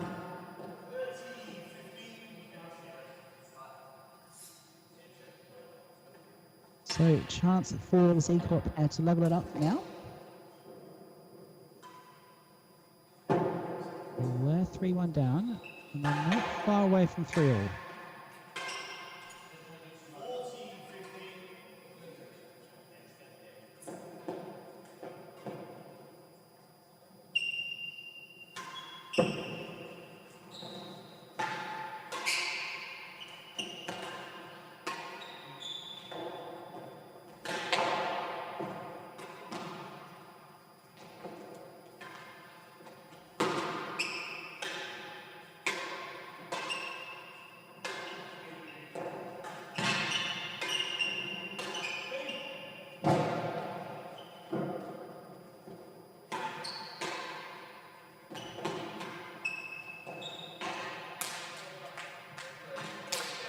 That is excellent height off the timber from Max. Jamie just too far back in the court to be able to play that.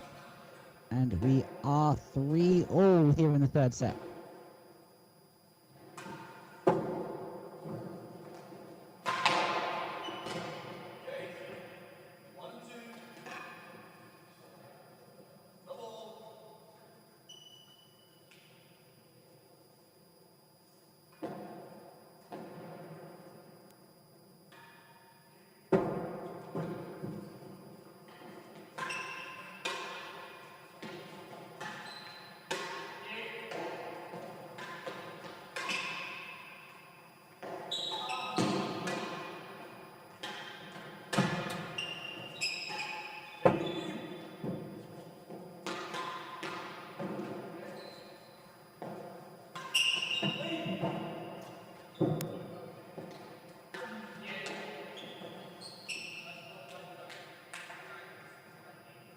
It is some excellent gallery volleying from Medlow there.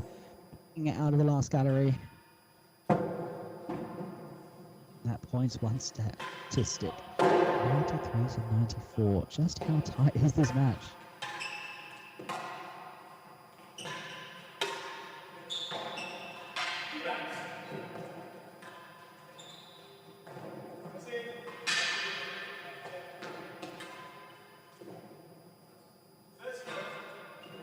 Called into the grill by our marker Neil McKenzie. Very close to just being a top and a bottom job.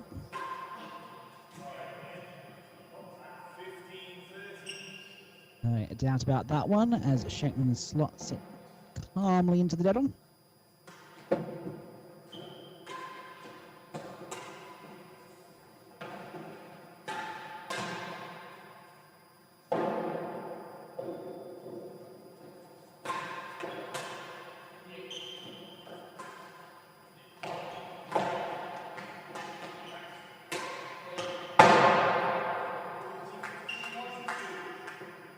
No doubt about that one either.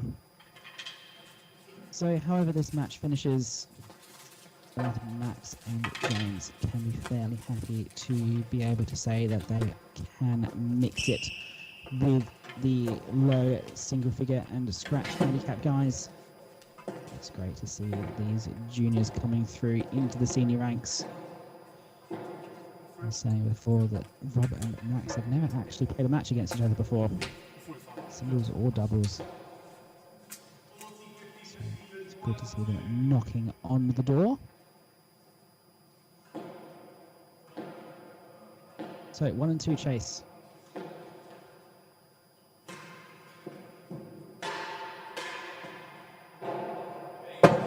Has just gone out of court, and they've turned a 3-1 deficit into a 4-3 lead here in this third set.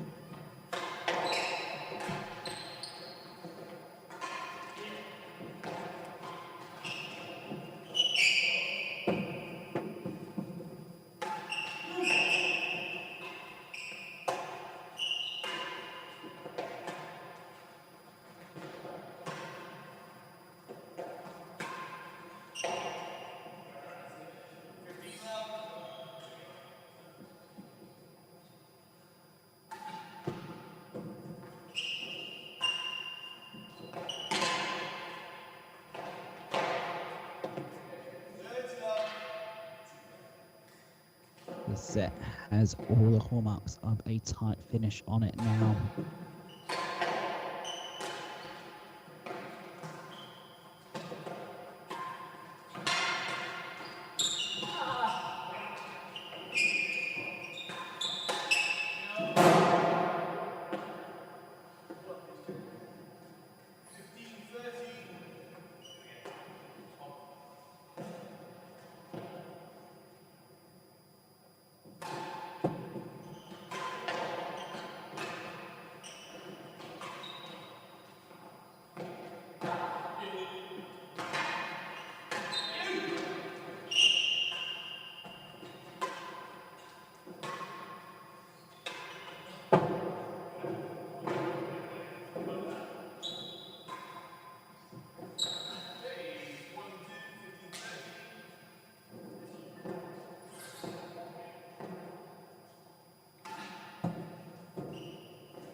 So a reminder, if you are just joining us, this is the second tournament that Rob Shenkman and Jamie Giddins have played with each other. The last was just over 5 years ago at the British Under-24s. So as a pair at this level, they are still trying to figure out their respective strengths and weaknesses.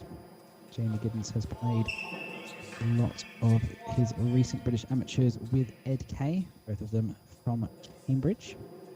And Rob Shenkman played last year, I believe, with Will Flynn.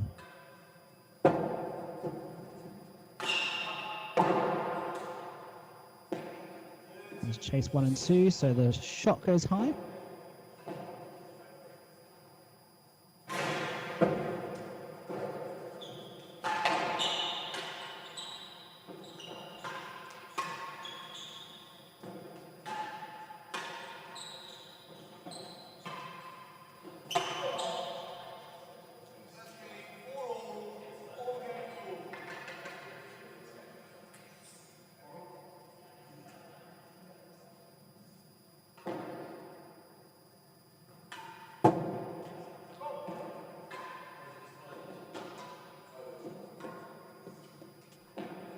So we're back now to 4-all.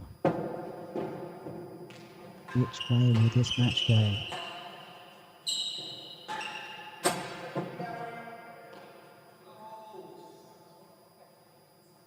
Neither team really putting up much of a lead at any point for this match.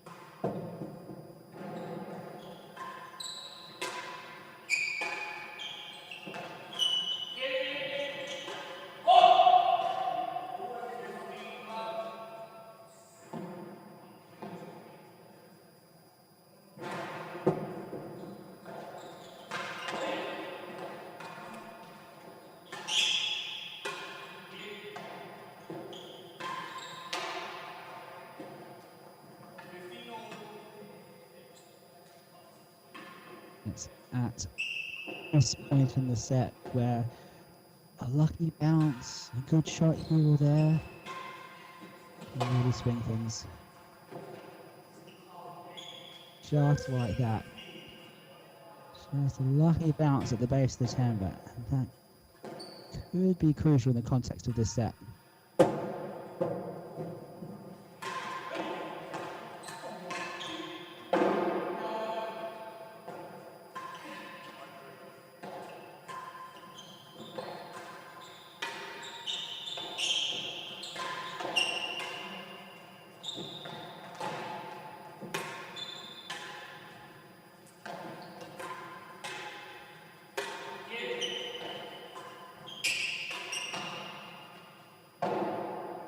Some great volleying on display here.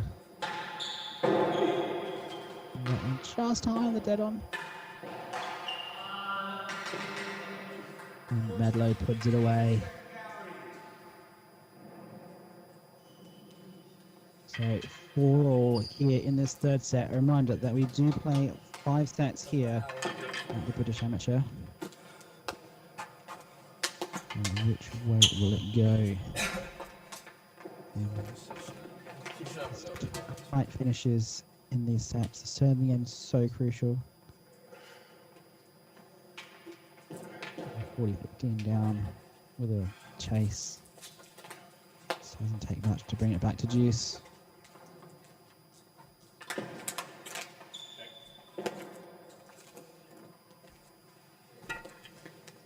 How will this match pan out? We are waiting on the edge of our seats. Right, second gallery chase here.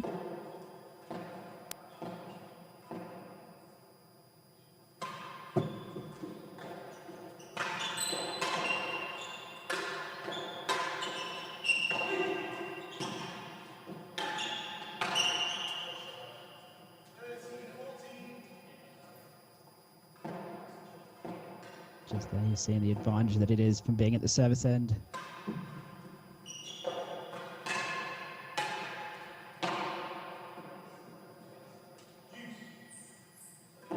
Just like that, that advantage is erased, and we're at deuce here at the 4-all game.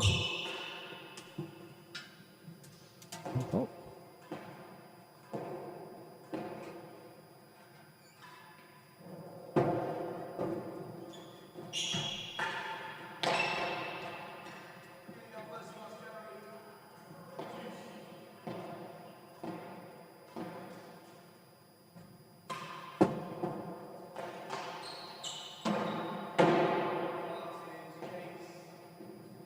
That one just strikes the out-of-court line, and it is advantage to the number 1 seeds.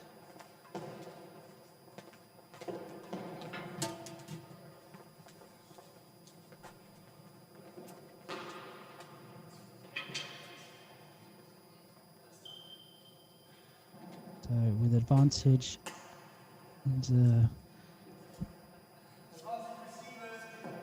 distance chase that should be defendable on the doubles court.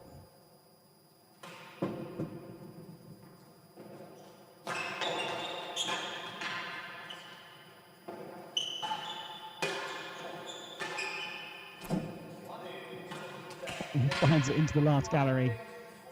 There's not a lot of width on option there.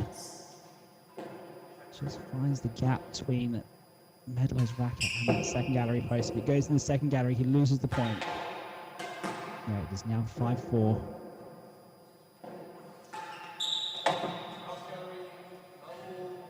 And there's that angle again.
Shenkman just leaves that for a hazard chase.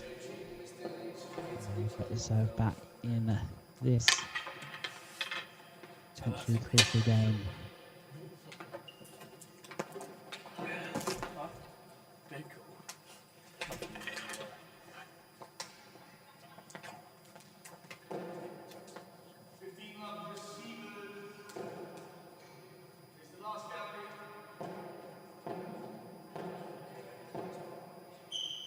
So, number 1 seeds have the serve again.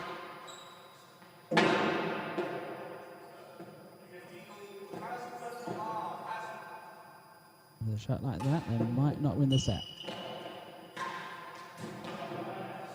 With a shot like that one, they might. So 30-15 now to the receivers. Just not quite getting the penthouse on the way through.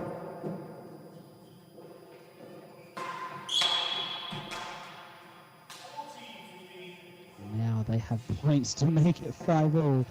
This match could not be tighter. It is 5-all. Shenkman is not happy.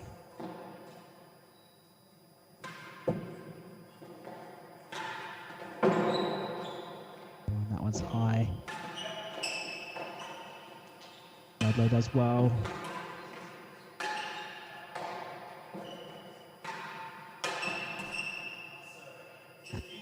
That Giddins, volley from Giddins, so close. He did well earlier in the point, but just couldn't get that final delivery.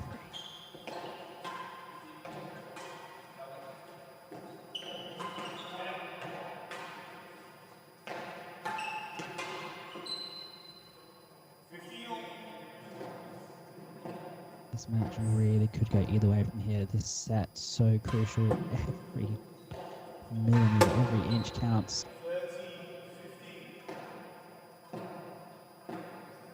I feel Seagull players probably need this set more than the number 1 seeds. Both Giddins and Shenkman have played 5 sets before. Medlow and Trueman have not.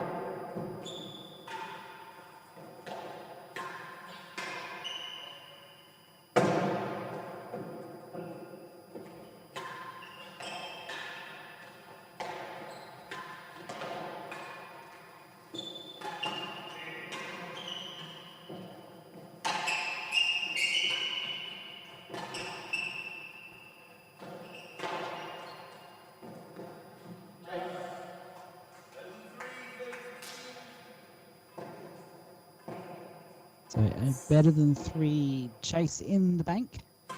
It's basically as good as a point in doubles. So the servers need to capitalise on their last remaining chances here at the service end. That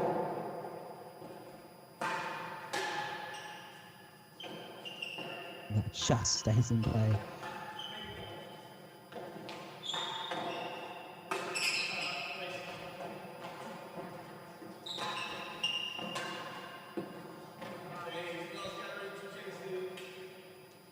Neither side wanting to give up at this point. There is really nothing in it at the moment.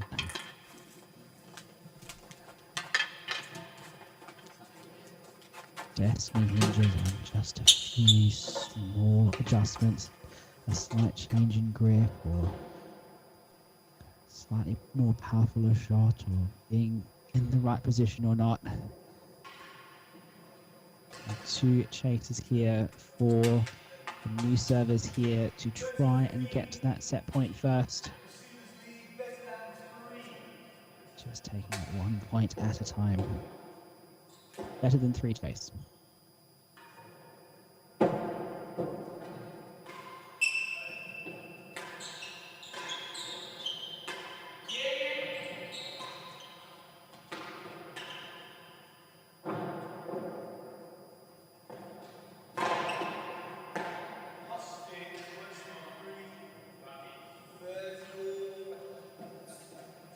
Trueman playing a few more strokes than perhaps needed to there. The chase was better than 3.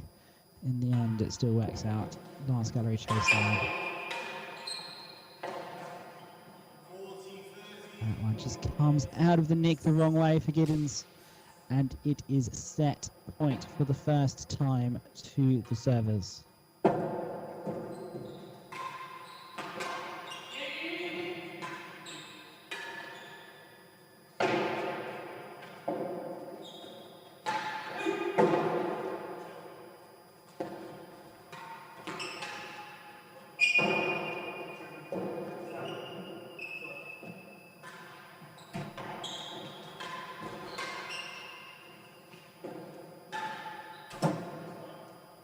Excellent application there from the receivers. Managed to stay alive in it. Rob Shenkman really not wanting to concede the set.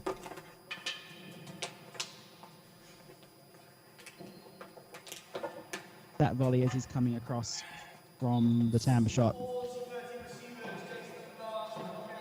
Absolute desperation, but gets the chase, and now chance is here to bring it back to deuce.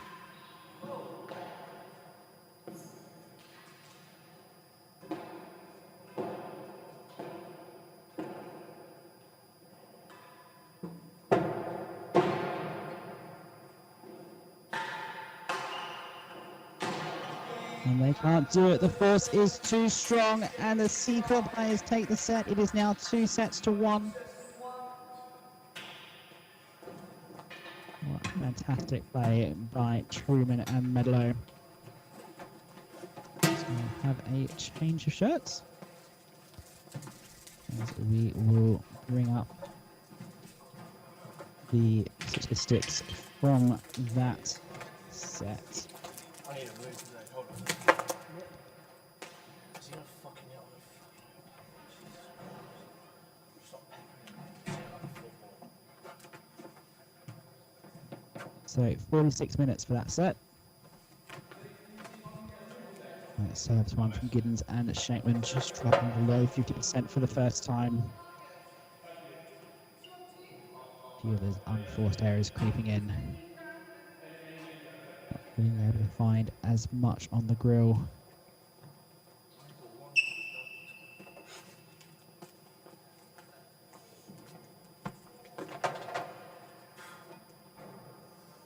Wonder if even at this point, Giddins might have dropped back even too far. But both of these players will have played plenty of 5-set matches before. There's plenty of time still for them to come back into this match. Someone stop. We both. Natasha, cool. Natasha. Luke is out. Yeah, that's what I thought you were saying. And we are coming into uncharted territory for Medlow and Trueman. Neither of them will have played 5 sets much before in their lives.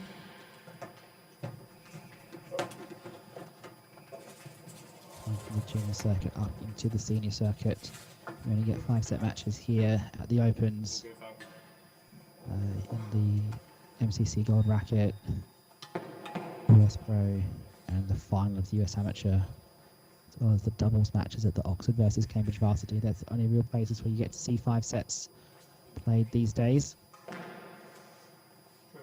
And the players are coming back onto the court now. We will see the commencement of the 4th set here at the British Amateur Doubles semi-final, live from the Queen's Club. And as a reminder, we do have another match for you this evening. After this one, that'll be the 2nd doubles semi-final. The match will take place at the conclusion of this one.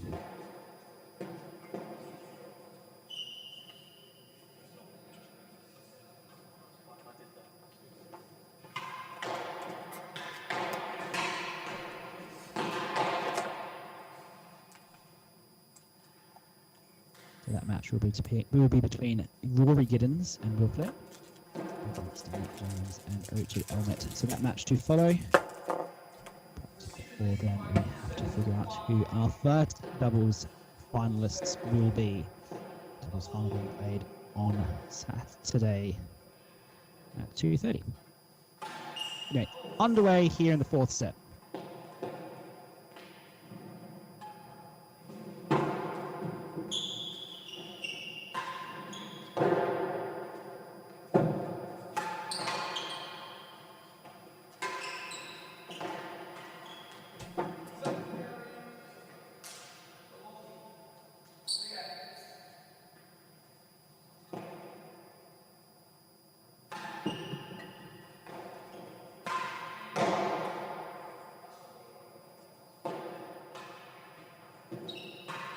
I'm just starting to spin back.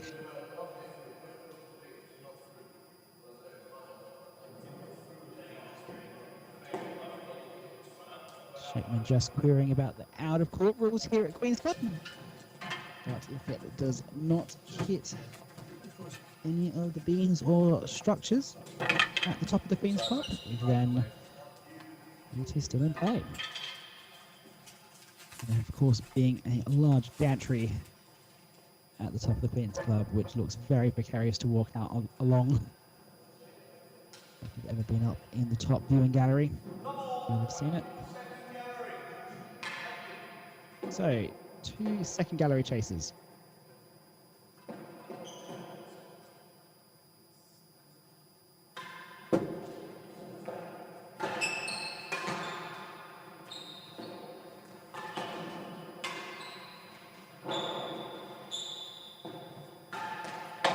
Opening on the last gallery, and Giddins doesn't take a second look. You leave that last gallery open and he will take it.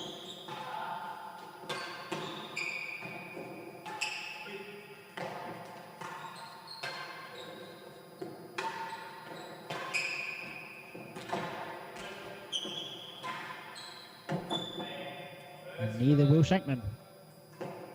Also slots it into that last gallery to win the second gallery chase.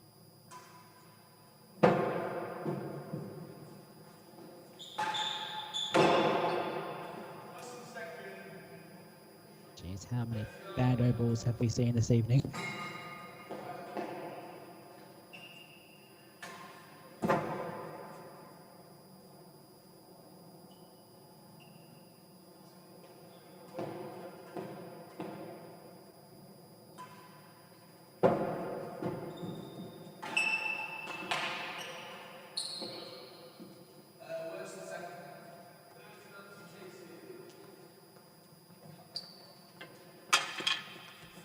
I always thought it would be interesting if we ever received ball tracking in this game to see a beehive of the target hitting. So you see all the dots where players are targeting the draw, winning gallery, or dead on. You get a sense of just how accurate they are, which areas, which sides they're targeting more.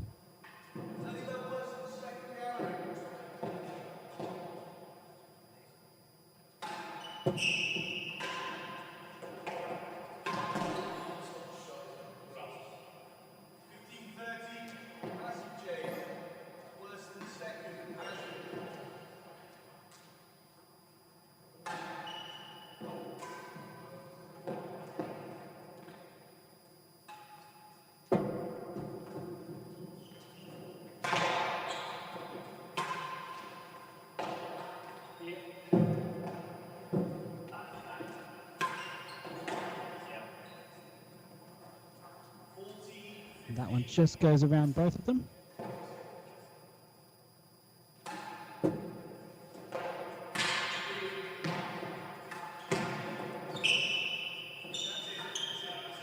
That's being called into the grill by our marker, Neil McKenzie. And that is the first game the way of the number 1 seeds.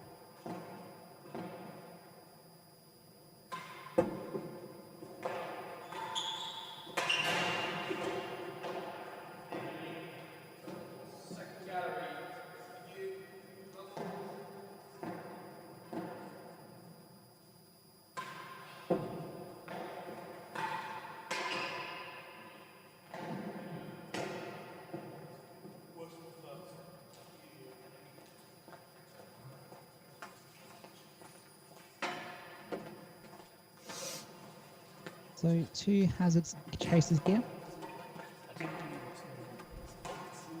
And in doubles, chasers are so hard to come by. Obviously, players leave those hazard chasers at any opportunity they get.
It's really the first high five we've seen from the number 1 seeds. We've seen plenty from the C Corp there.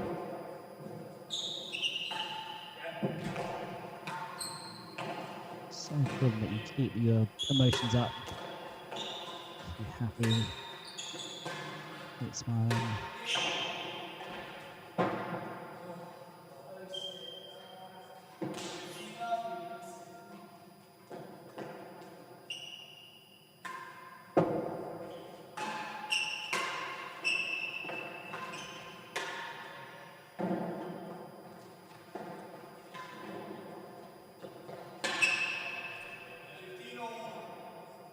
Both of them are prone to getting frustrated and letting that frustration show on the court.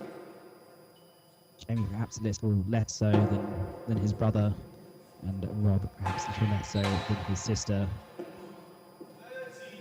But you've got to use each other to try and stay positive throughout the match.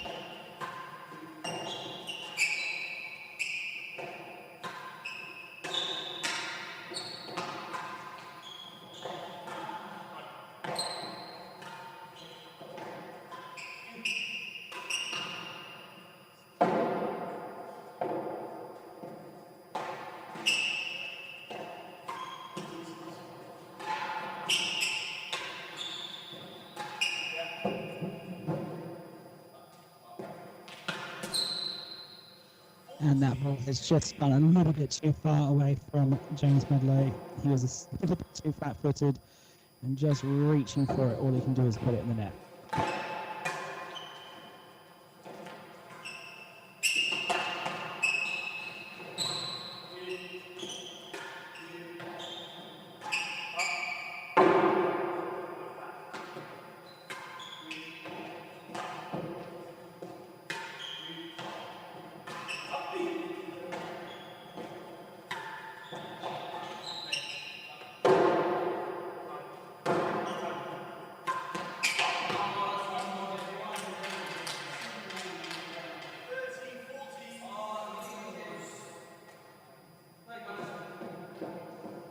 So you'll see a lot of the more established pairs where Rob's upset with himself there. Jamie should be going over to him, offering a high five and keeping that emotions in check.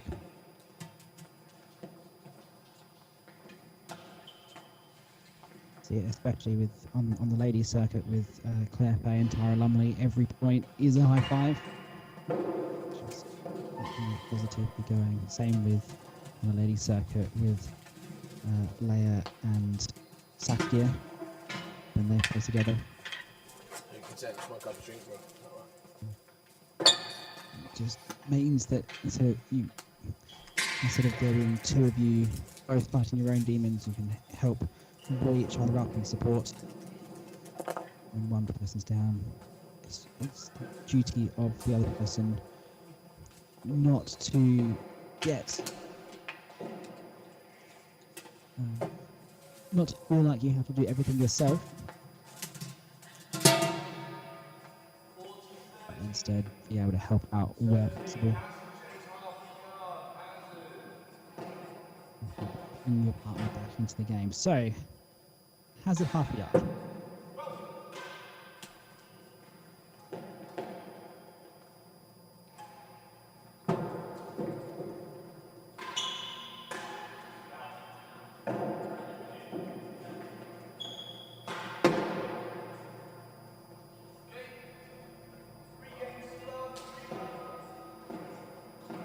After no time at all, the number one seeds have broken out to a 3-love lead. That best of 5 set experience really showing through.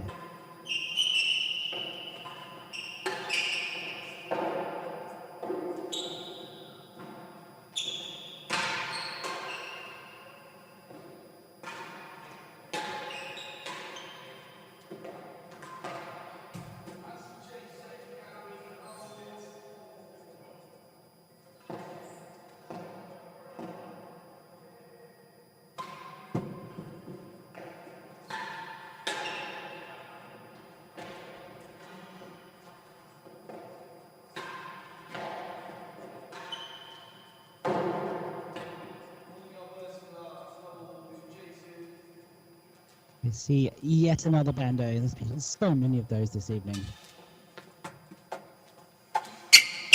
It's a testament to just how strong the dead-on defensive volleying has been, that often the only way to pull that dead-on has been high.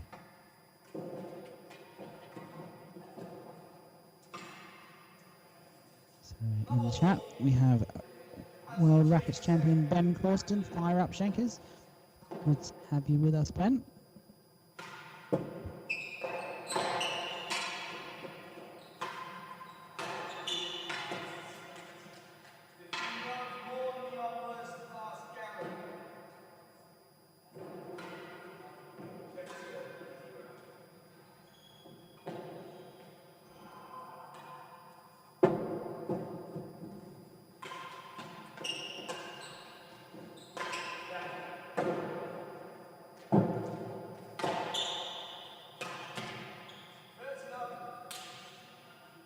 Ben Corsten recently defending his UK Pro Rackets title against Ben Bomford. Hope to see him in action again at the British Open doubles in April.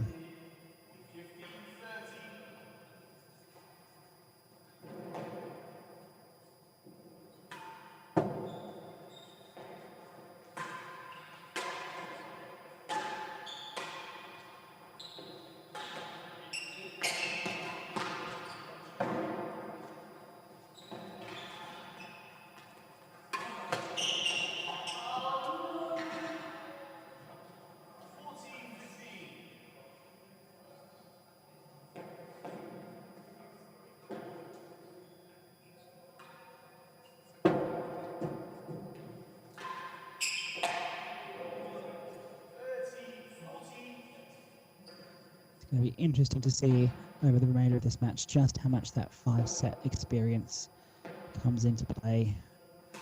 Over 2.5 hours into this match now.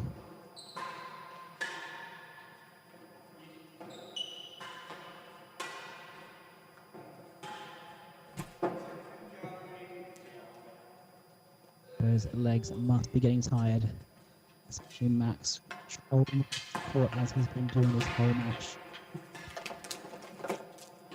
2.5 hours at match intensity is not easy. Fortunately for him, he's not in the single draw, so he'll have, should he win this, he'll have a good 6 days to recover.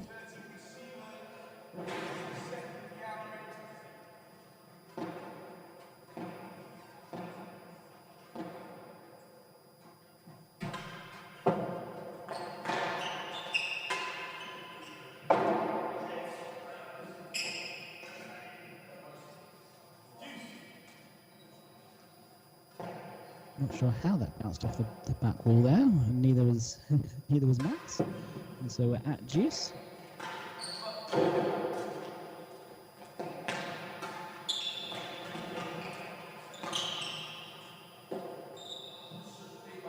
that has just bounced into the dead on. These balls are especially bouncy today. So hard to kill the ball, especially in doubles as well.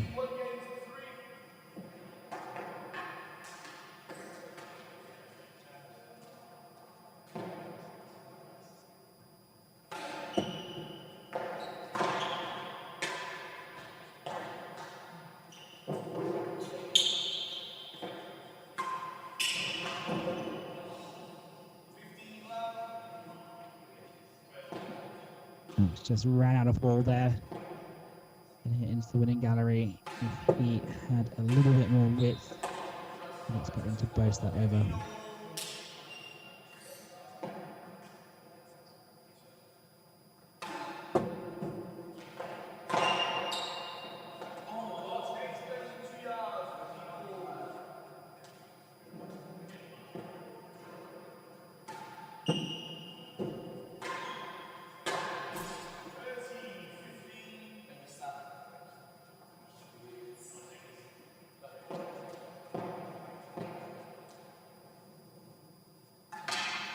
Every time we've looked at that points won statistic, there has been 1 point in it. This whole match has been so tight.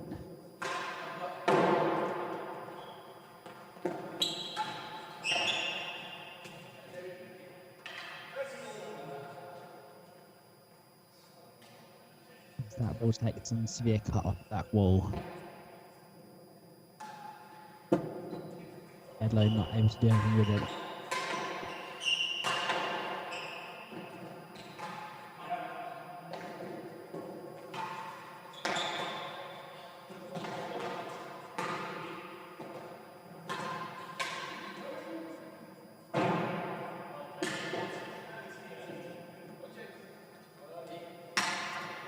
That one is out of court.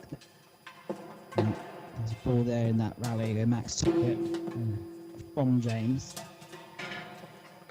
And he didn't really realise it until it was almost too late. He's got whacked again. We've seen him be whacked a few times. He took one in the thigh off the timbre earlier, and then one in the chin off the second gallery post. If those are still hurting, or if it's all adrenaline here now. Anyway, better than two chase.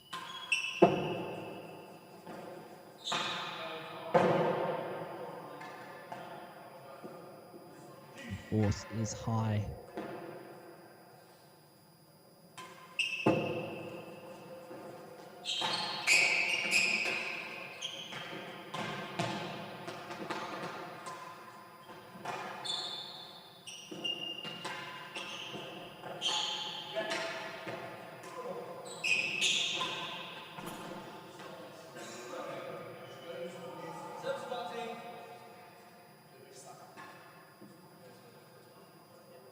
Another unforced error there from Shenkman. There's been a lot of those this match. You see from him, he's so consistent.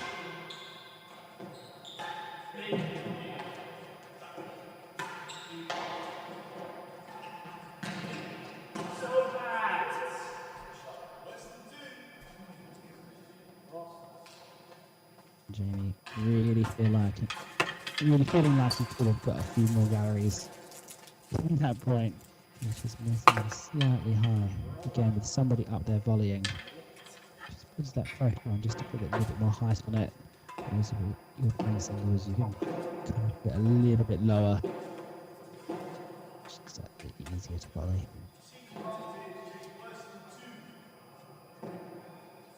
Worth than two chase here.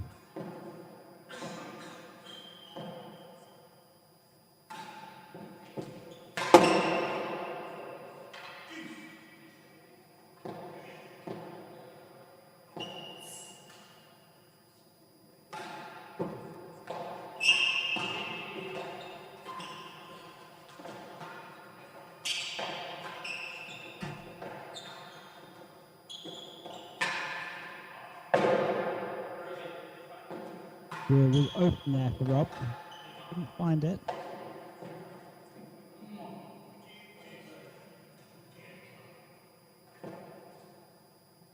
Just leaving that for yet another hazard chase.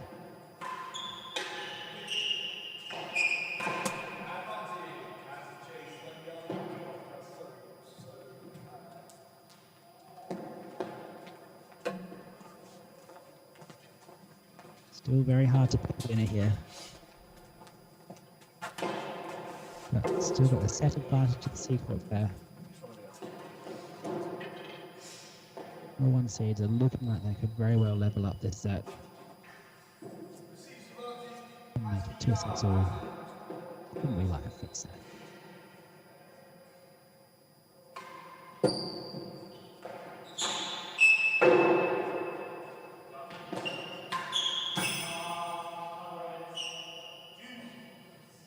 Trueman has been so good when he's been up the court in finding that winning gallery.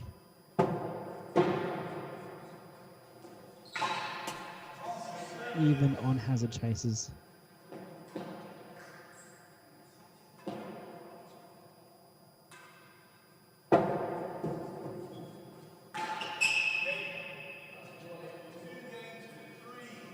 That 3-love lead is evaporating. It is now 3-2.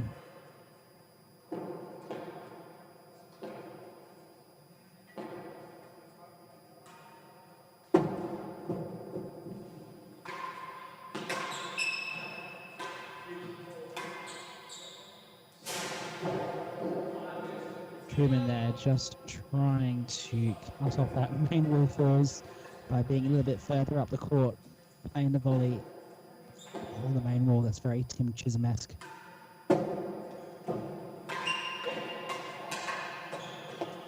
Hangs back there and still doesn't work out for him.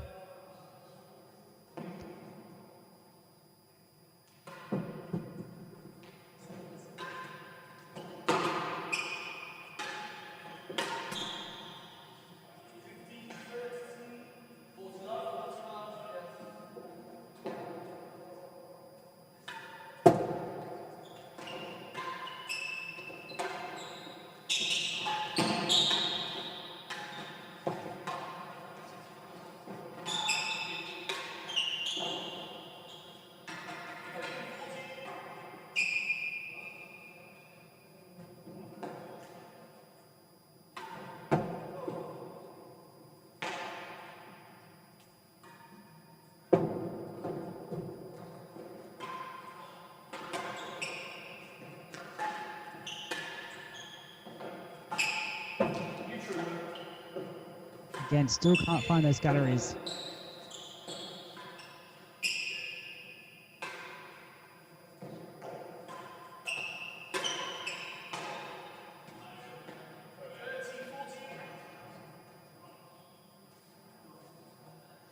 He's been searching them for a while.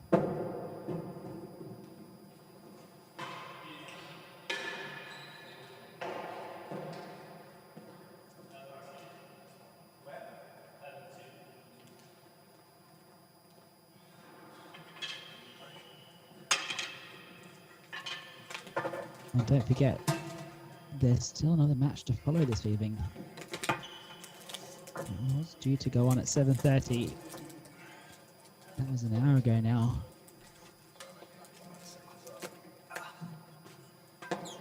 So, plenty more tennis for you tonight.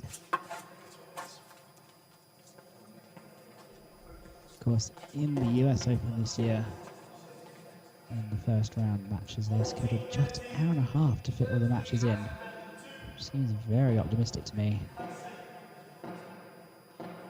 We'll see how they go. Okay, has better than 2. And that has just tipped over. The head rolls back for Jamie Giddins there.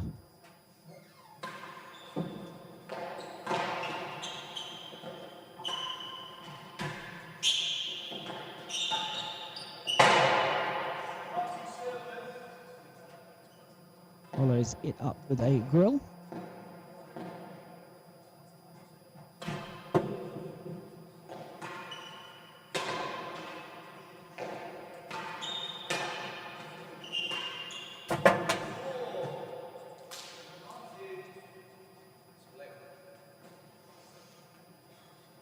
That's definitely been the case in this match.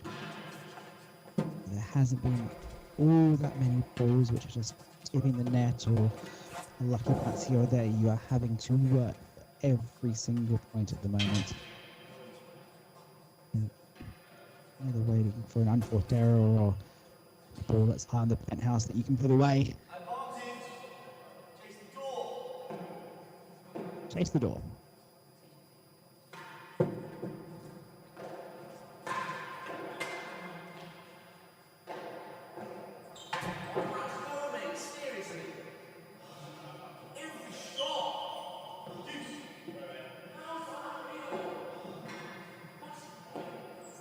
Bit of frustration there from Rob as Max is just smiling.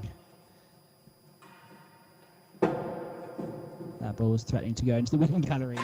Rob would have taken it a bit earlier.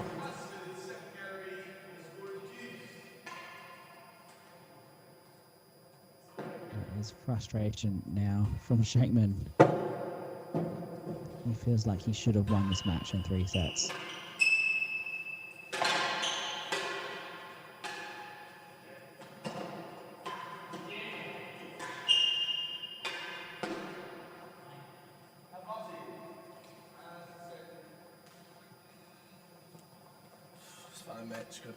Well, we would perhaps be Max's last opportunity to play in the British Amateur this year, as he is looking to turn professional and move to Tuxedo to take up the position there as he awaits for his visa. So we hope that all goes well for him and will get sorted soon. In the meantime, we are at advantage and a hazard second gallery.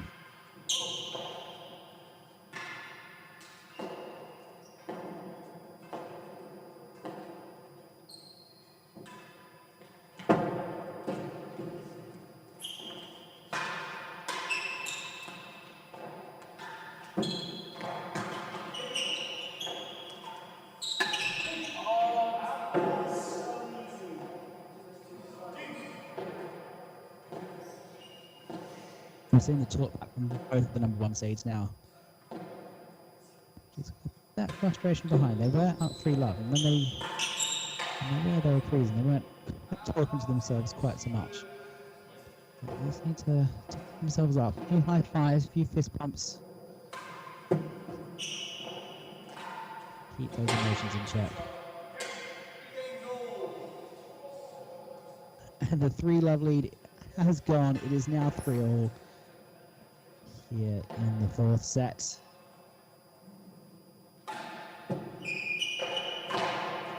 Just how quickly this match can turn.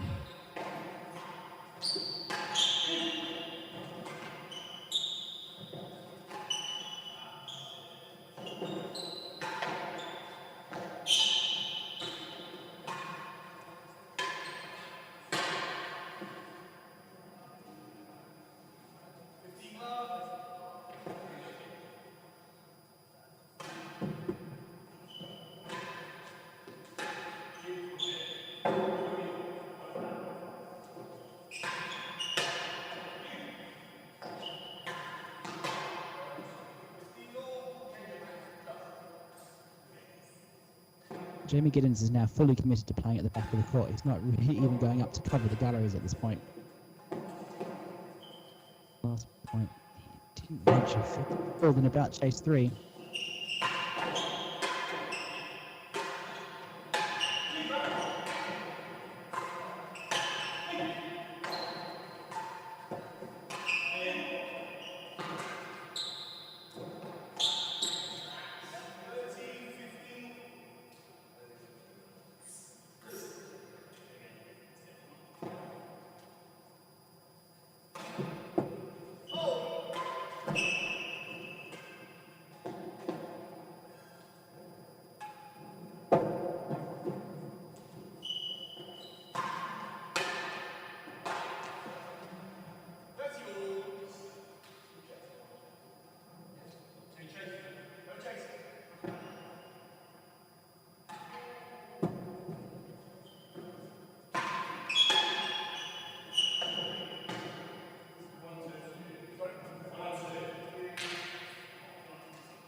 That point there, Jamie is going up to attack. And I think when they've been working their best as a pair is when Jamie has been going backwards and forwards. I think the last 3 games he's been kind of stuck a bit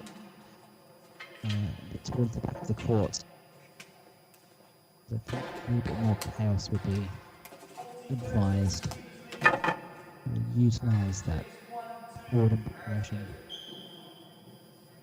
The point of him going backwards to stop this straight force, and I think that's kind of been muted for a bit.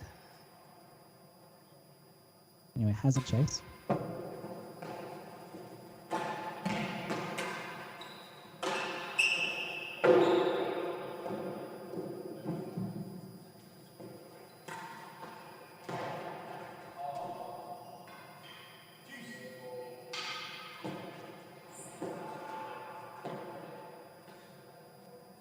It's just more frustration from Rob, more unforced errors seeping in.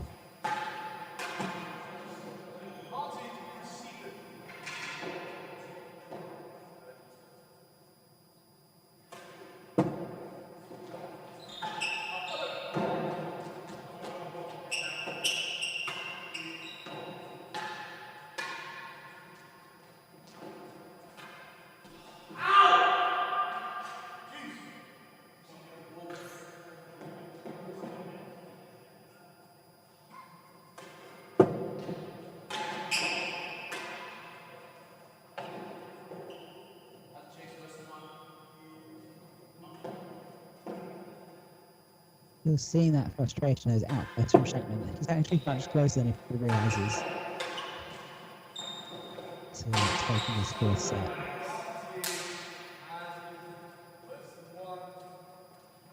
The credit really has to go to the Seacourt pair. They have played absolutely phenomenally this evening.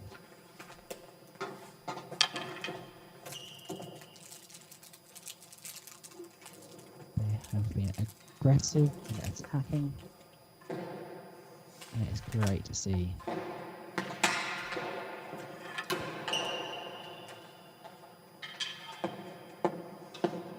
Great to see the development too. So many young, up-and-coming stars from Seacourt. And I think it's also Phil Flynn, who we'll see later this evening.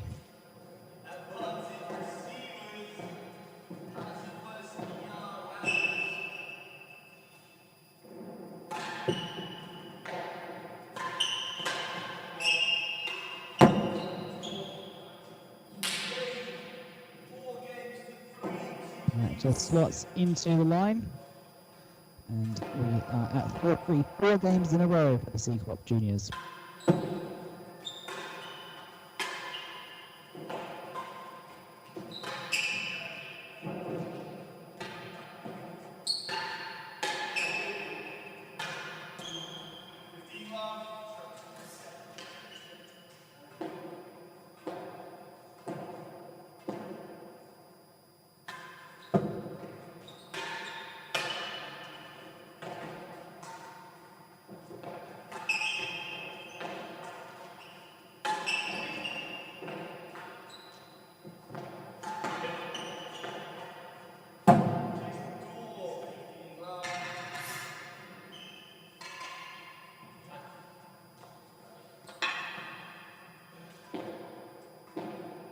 So we've got that all-important chase. So much easier in doubles being at the service end.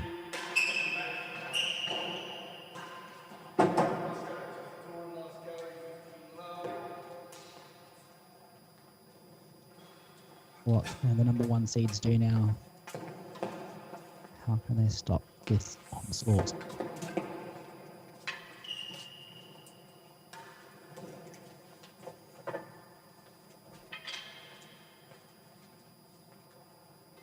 I think it really goes to show just how much experience as a doubles player is important.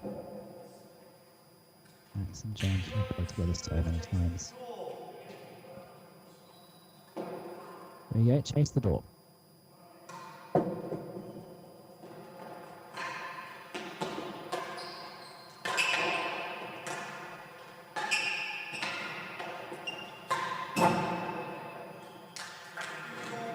And Matt in the front court throws those hazard galleries again. He's been hitting them all night. Shenkman's up there to cover the winning gallery, but Trueman finds that hazard second to win the chase. And we have last gallery.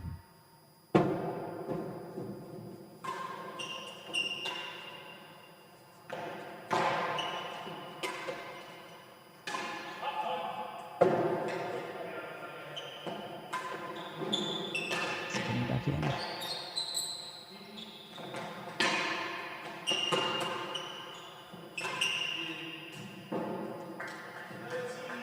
Shenkman just splits the two of them. Really needed.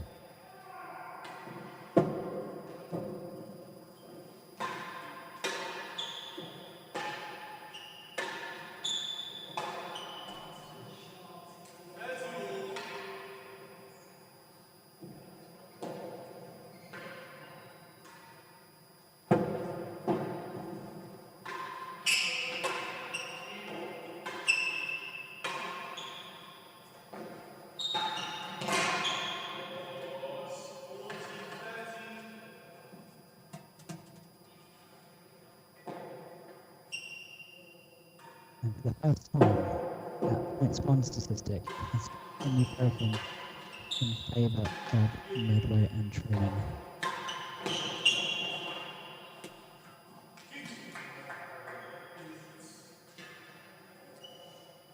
In less than 1 minute this whole match.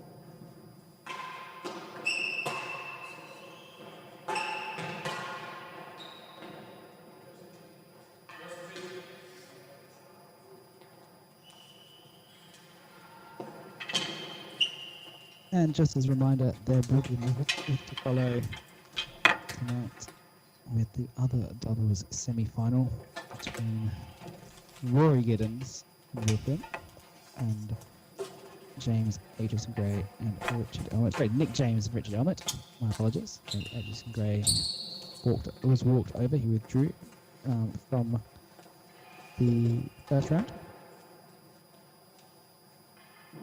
Until then, we have plenty more still to go in this match. That's a chase.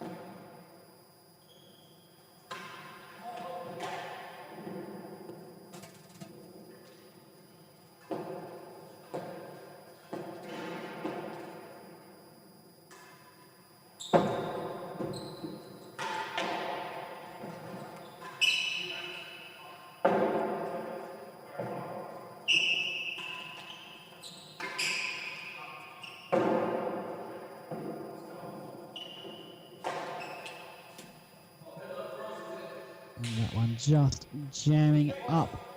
Max Trueman for room. Couldn't quite get enough on it. And even if he had, Jamie was just up there in the galleries. Where was the shot?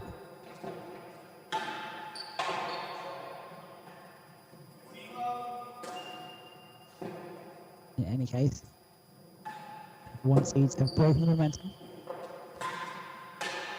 It's now 4-all.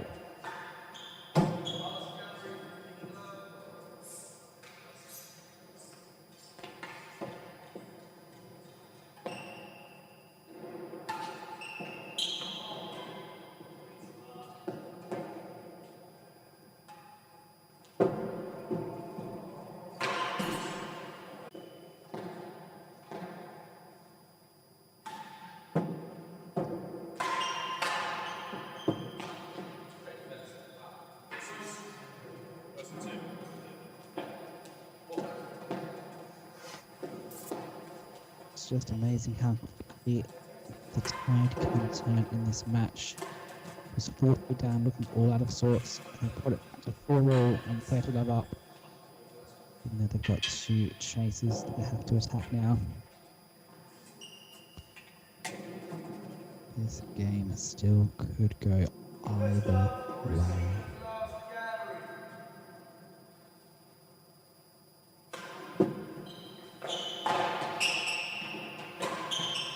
good railroad serve.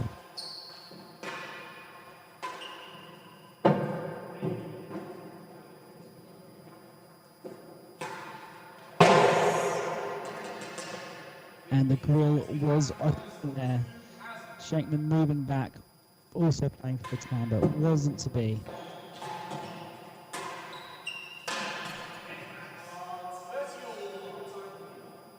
And yes, a last volley from Giddins.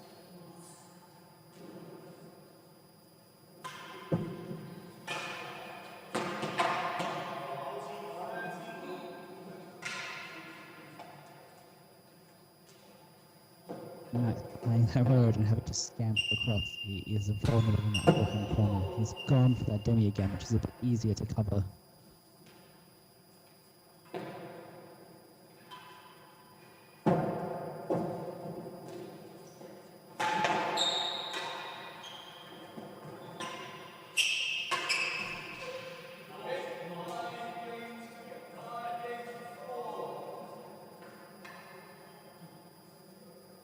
And it is the number 1 seeds who have the slight lead going into the final couple of games of this set.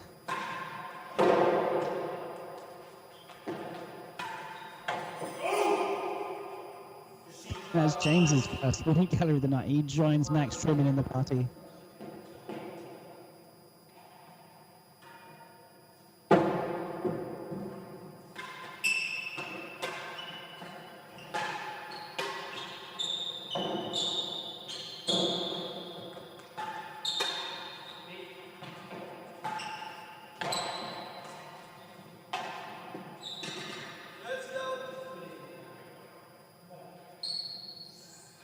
Amazing how well James has played.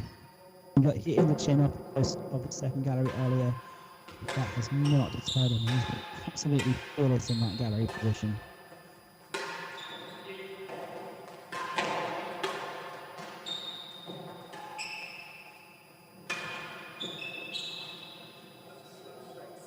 And Giddins was just cramped for room there. Spoons up that Medlow can put away. Now this is to make it 5-all.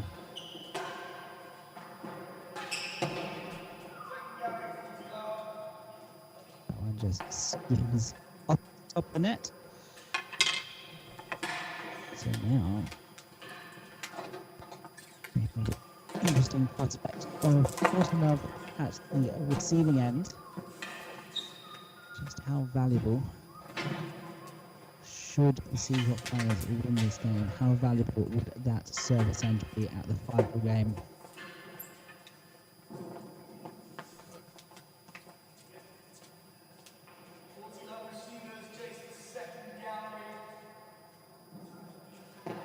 Second gallery chase.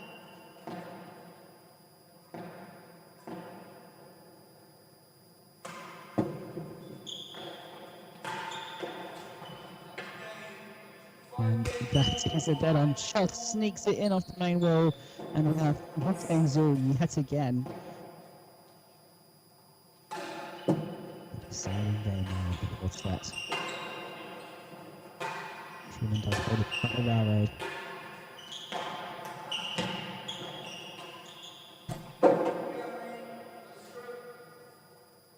And that is excellently judged from Max. Read the tempo really well there.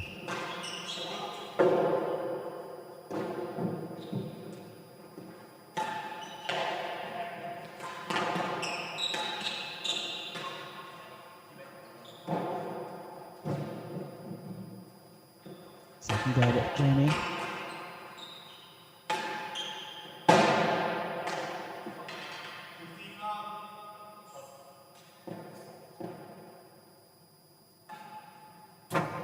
Chase still pending now. So the service need to take advantage of the service and have it in this game. That's not going to help. Medlow smartly sees that Jamie is in the back of the court. and slots that into the last gallery for the second chase. So he very well could have left that for a hazard. Elected not to. Backed himself to get the gallery, and it looks to have paid off for now.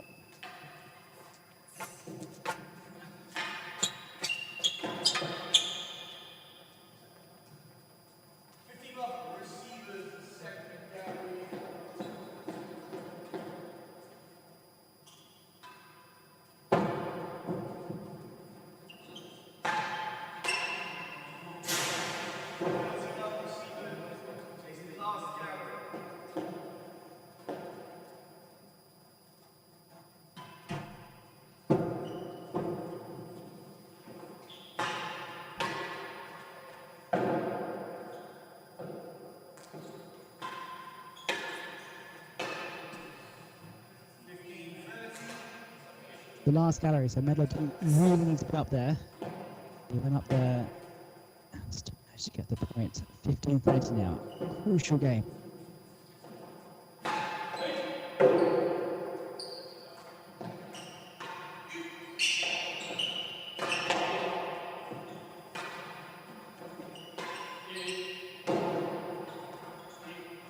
What can we get?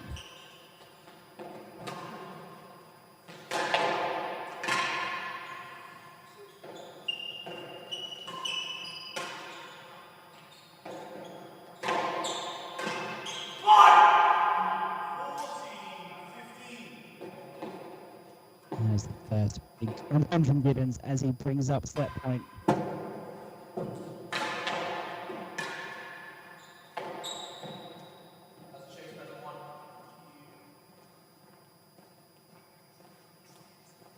Haven't seen all that. Just like either of that player, but come on. Giddins knows how crucial that was at that moment in time. So a set point has a chase to come. 5-all game.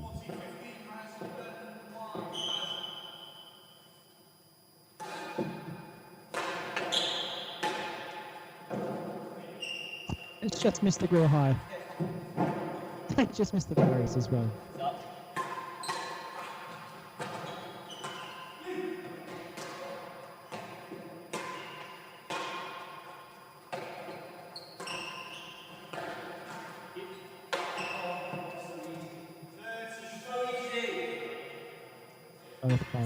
Both players so close to winning that point. It is still set point at 40-30.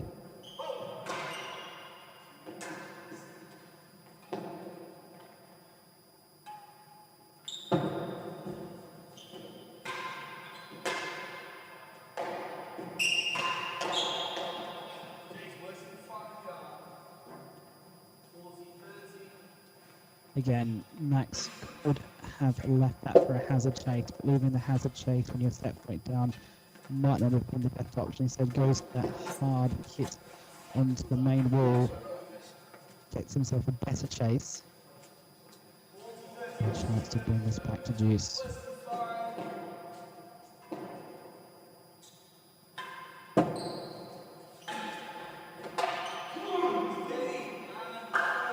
They've done it. The cut volley from Giddins. And we are going into a fifth set. Wow. Players are going to take a short break to change shirts yet again.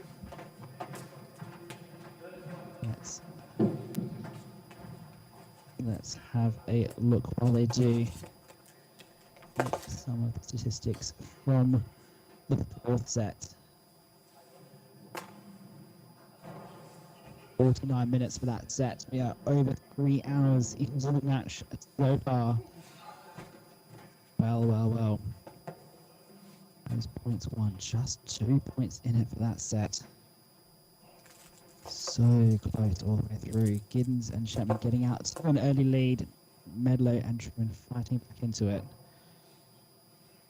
Those chases laid, 35% in doubles is very high. Just able to get enough of those gallery chases. Few on the floor as well. what are we going to see in the fifth set? Again, I think this will be the first time that Medlow will have played a fifth set. It'll be same for Max as well. Not all that many tournaments apart which go to 5 sets anymore.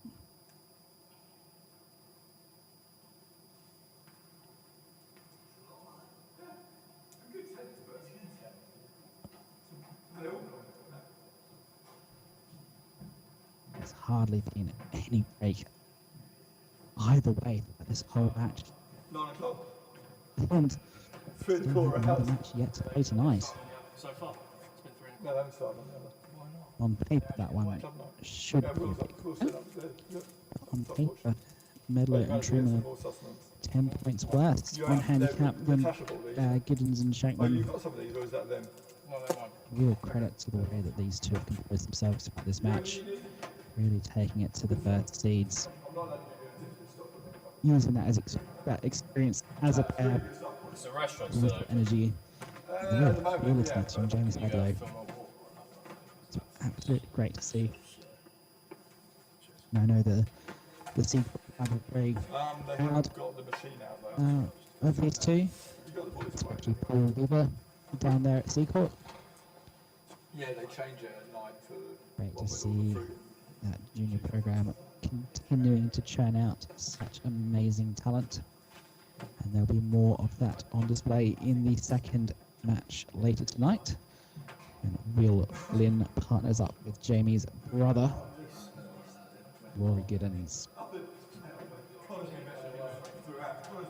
So, still waiting for the players to come back to the court to start their fifth set. Again, we're over 3 hours into this match now. How much is still left in the tank?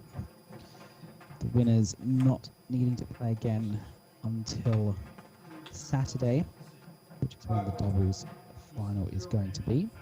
So a few of them, Giddins and Shenkman, are still alive in the singles draw. The remainder of this week in the evening, there will be singles matches for you to enjoy live right here on the T&RA channel every evening this week.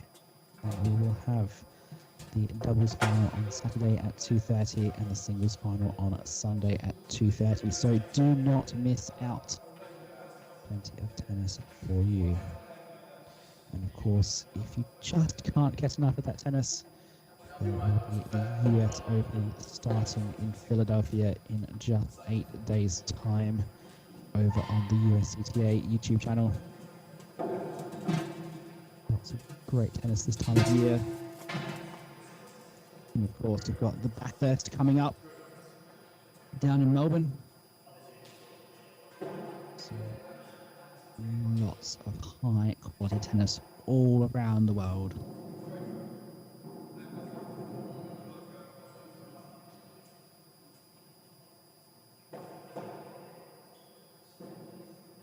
The strategy discussion now. Working out who is going to serve first, who's going to receive first. Seeing Medlow serving to Shenkman for most of the match so far. Trueman to Giddins. I'm not sure why Max is giving Medlow some balls. Max needs to go get his racket.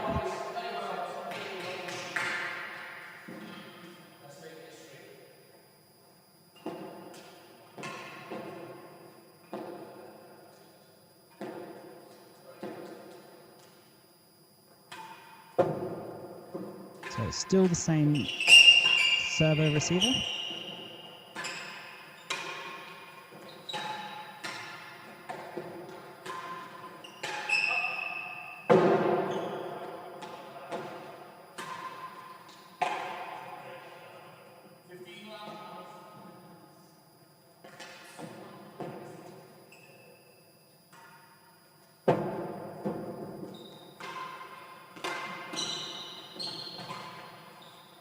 Well covered by Shenkman there.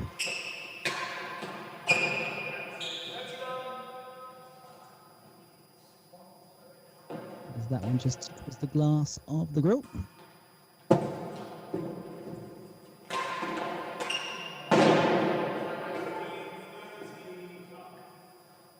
You can hardly find a statistic in these players. That separates them at the moment. Only the winning gallery count.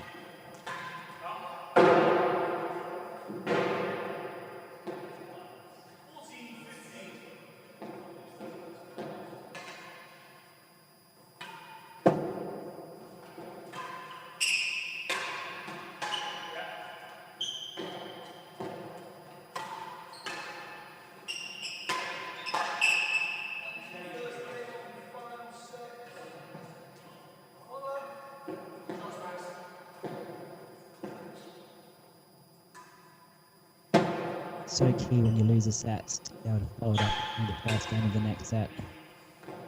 Just break the momentum.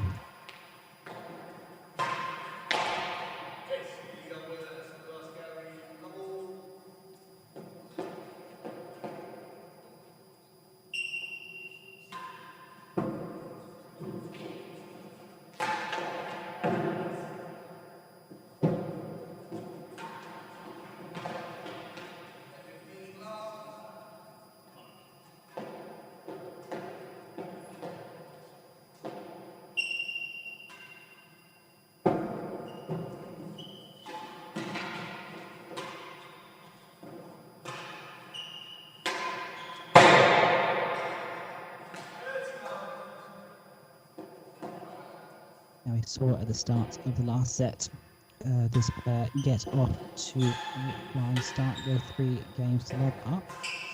Might we be seeing that at the start of this 5th set.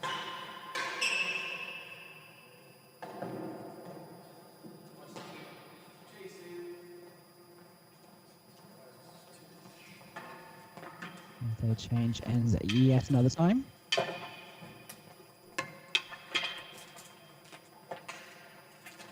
Do let us know in the comments in the live chat where you're watching us from.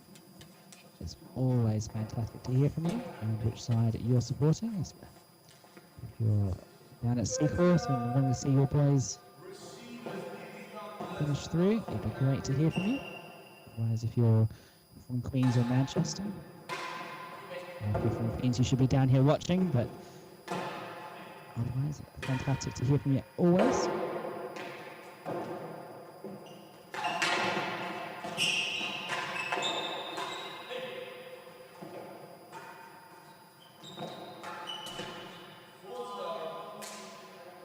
Tried to sneak that in the last gallery. In the end, it was an unforced error from Giddins that won the no, but has a chase.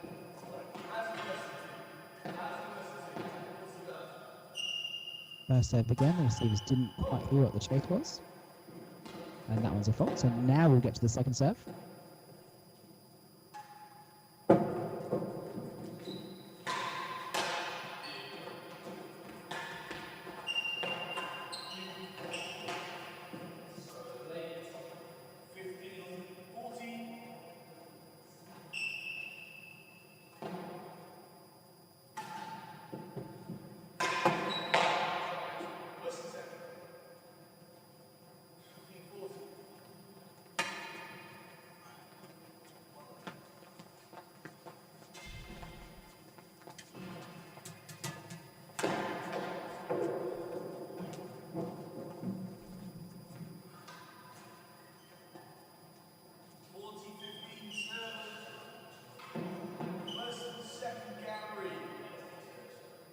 Points here for a 2-love lead.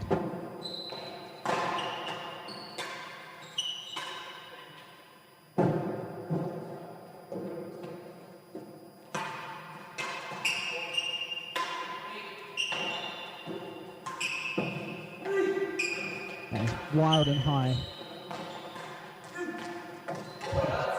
Giddins nearly gets in the way again. Shenkman finds just the angle on it to get it into the last gallery. It's the second time that Rob has basically played through Jamie.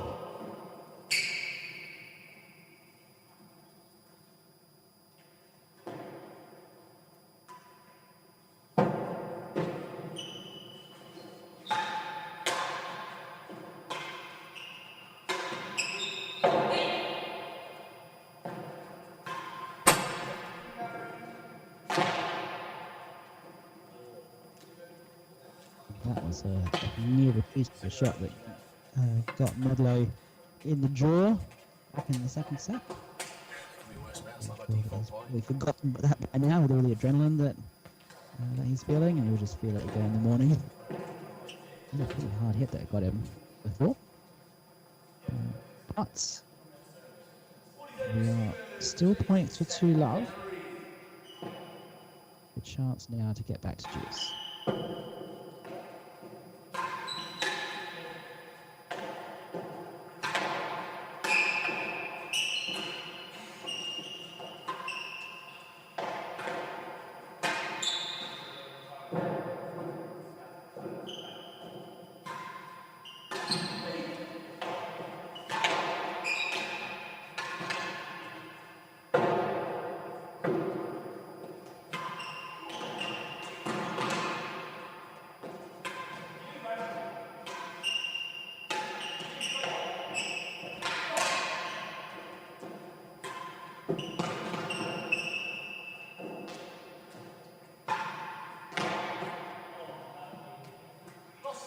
Just lost the chase.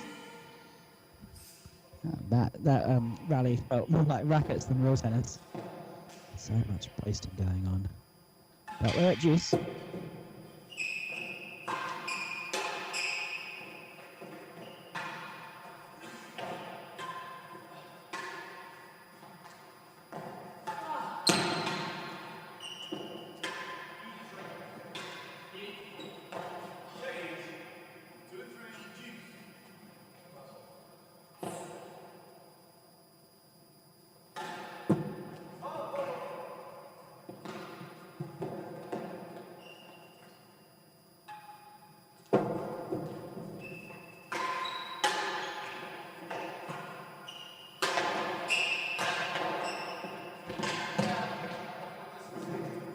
That ball pulled down. Plenty of boasting going on again. It's a indication that the players are getting a little bit tired, just throwing their hands at the ball, just to hope to get out of whatever they're in, as opposed to just that little extra step and lining up for the better shot.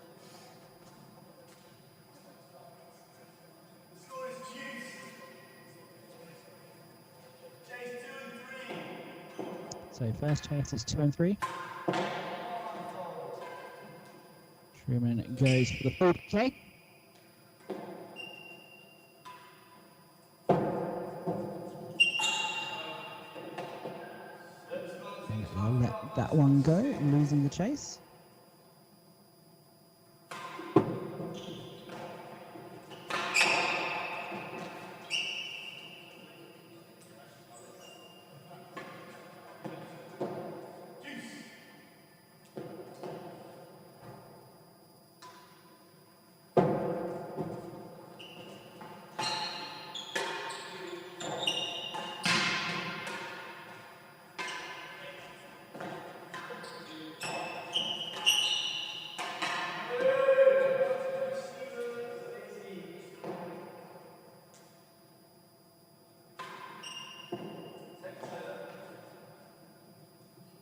Still, as we've seen this whole match, neither player are really giving too much away. Not really able to find that break.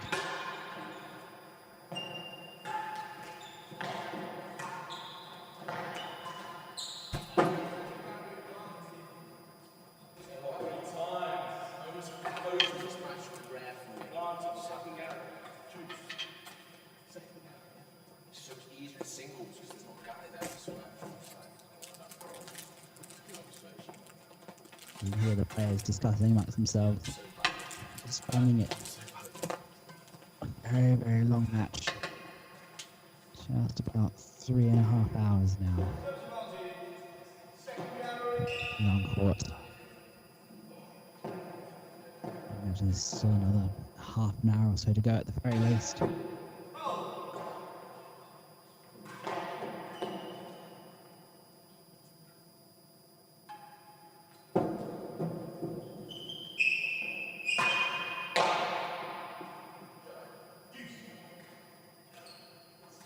That drive at the nick wins the chase. Chase for second gallery. Still able to get the point. Seeing a lot more of this posting now from Max.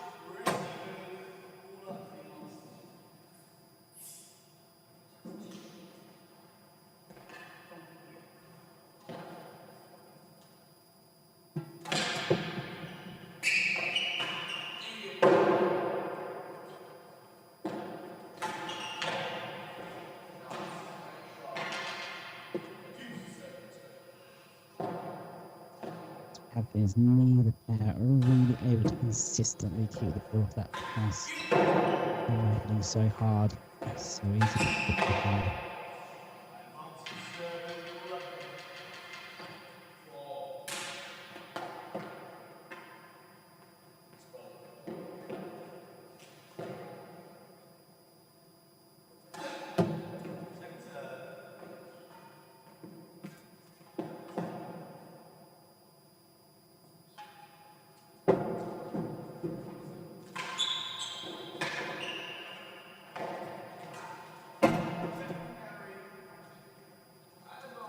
And as we saw at the last change of ends, as mentioned by Rob Shenkman, it is juice advantage second gallery, juice advantage second gallery.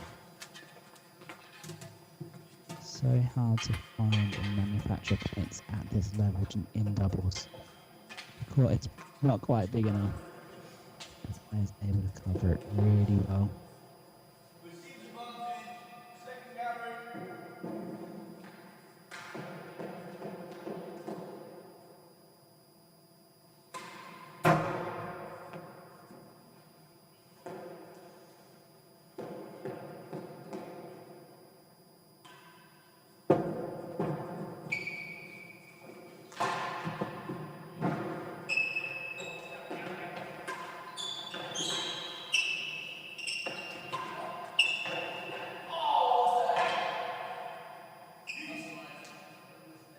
And Robert Shenkman cannot believe it.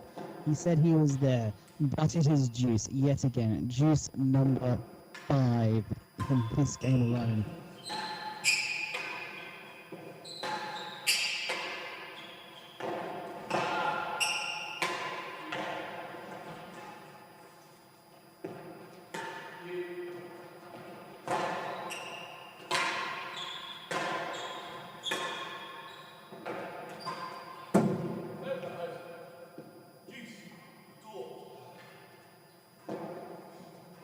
So that ball just hitting the post, not the band-aid, called by the marker, who has been sat there diligently this whole match, Neil McKenzie.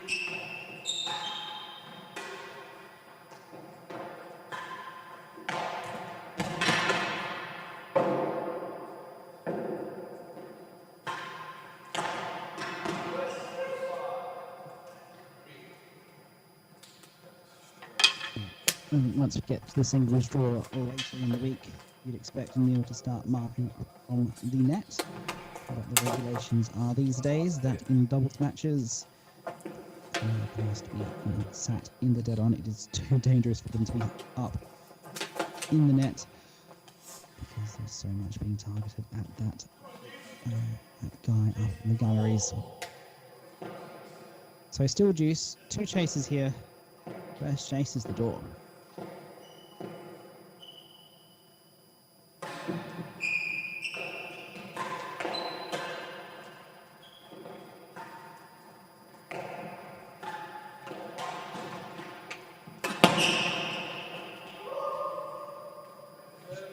Max was ducking for his life. James turning on that one, not really knowing where Max was. Such was the aggression of that volley by Giddins after the net.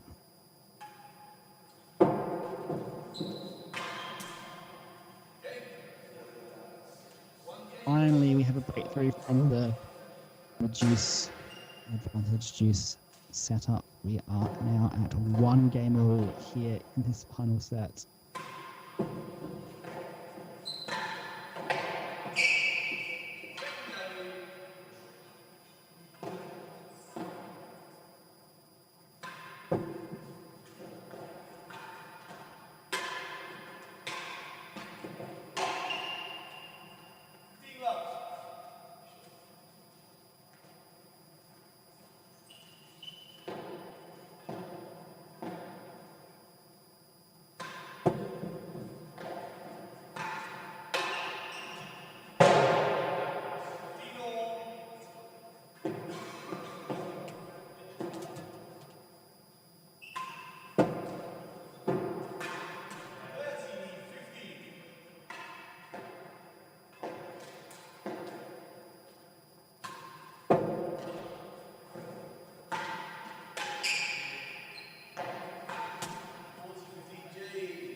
Just looked like to me, as Rob was stepping up to serve that ball, he just got a little more pep to his step we've seen it in the last half hour or so. A little bit more upright. Might have just got that a second one, but there's a bit more of a fifth or sixth wind. Just somewhere deep inside him, found a little bit more. Just something to give back to this game.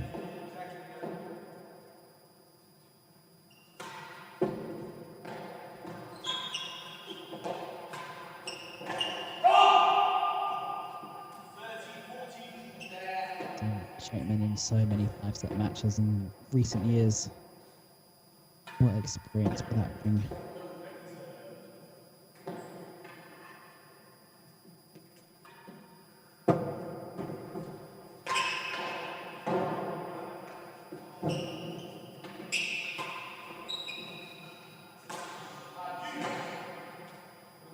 And we are back to juice once again. Neither pair giving anything at this point.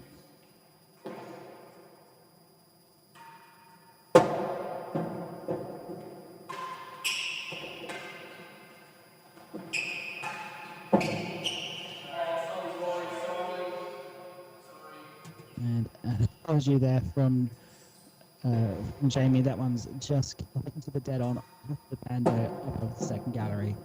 That's not where he was intending the ball to go.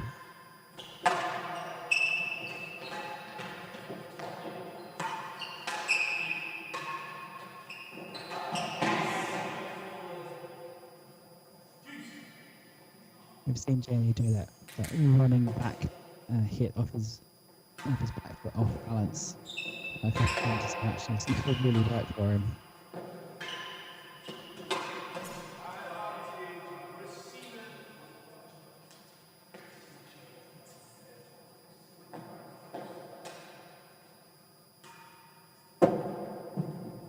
Again, that points one stick.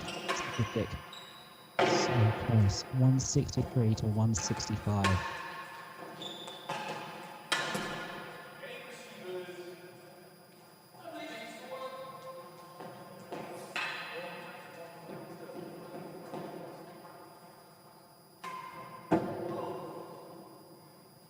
However this match ends, Trueman and Medlow can walk away very happy knowing how hard they've pushed the #1 seeds.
That one's just tapped the main wheel before the tambour. Just couldn't quite read that Shenkman.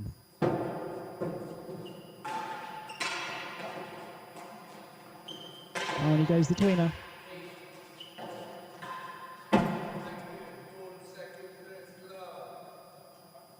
Every time in this match, it looks like a pair has gone a game or two ahead and got some momentum.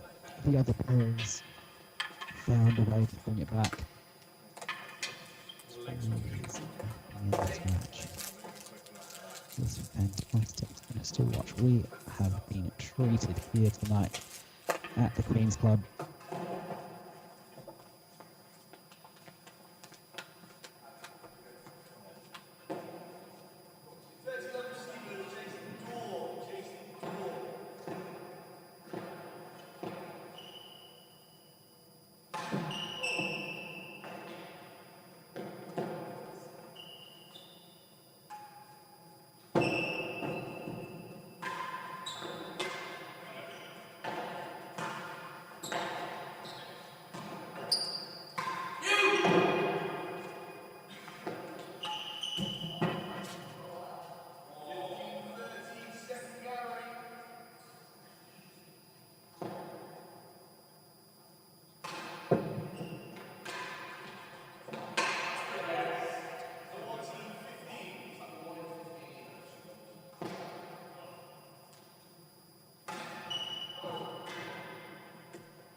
And that's a tough one. It's aimed at the demo. It's just going to lob in. It's very hard because you're hitting across the line of the ball to volley that. It's just framed it. So well. That, can you believe it?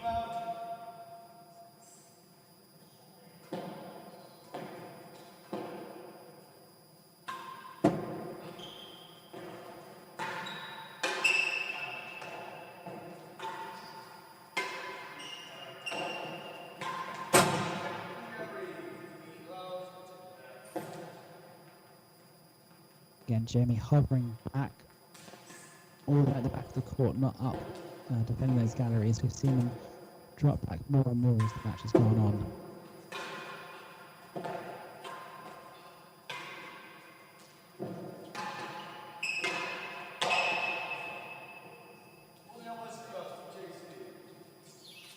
It's a tricky balance to find between being able to defend that backhand corner and the straight force from the return of serve versus going up and defending the galleries. So it has left the motto and conceded the service end because of it. How do you find that balance? That's been one of the big enigmas of this match as it's progressed. So now the C-court player with the serve again. This match continues to ebb and flow.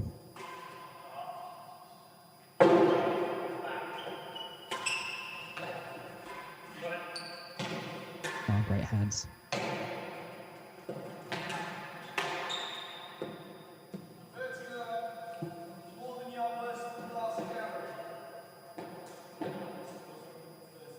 Yet another rare high five. It's been the number one seeds. Haven't seen too much of that when they've been going well. High-fiving a little bit. You want to see more of it. Just to pick them up when they're a bit down.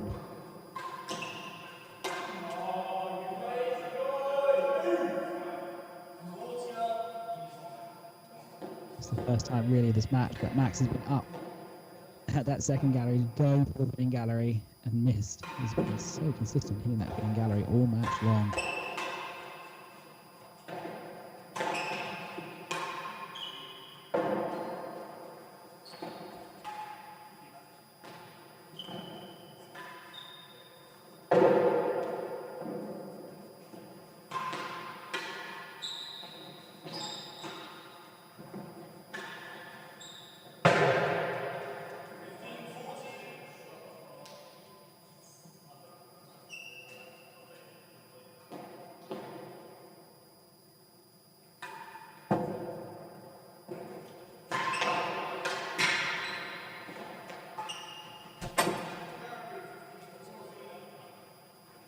Seeing James drop as well. Off the serve, both players not really to the galleries as they get right at the start. Imagine both players being a little bit tired now. As we're approaching 3 hours and 5 minutes of this match.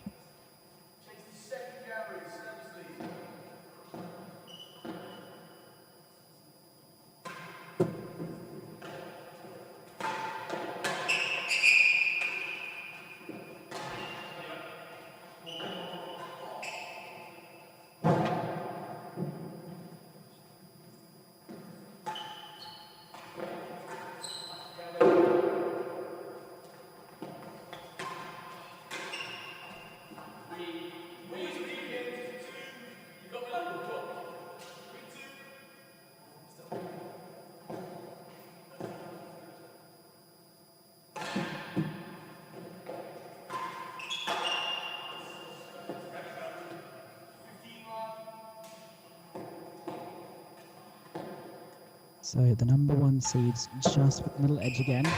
Hold on and take the match. They seem to have a bit of momentum again now. As we've seen throughout this whole match, it's turned so quickly. 21 stat. Refuses to get more than a point or two it either way.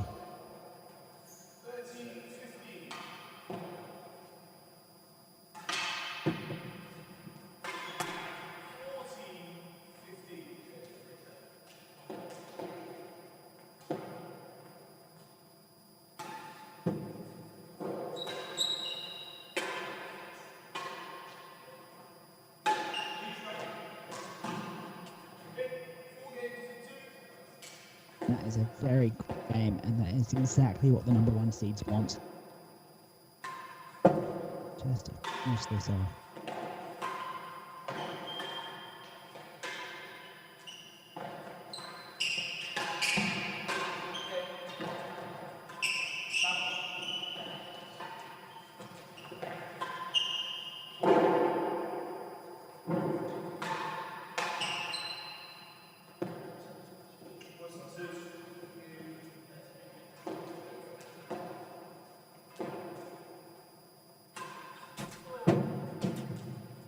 See Shenkman straight away into the serve. Really going to finish this match off.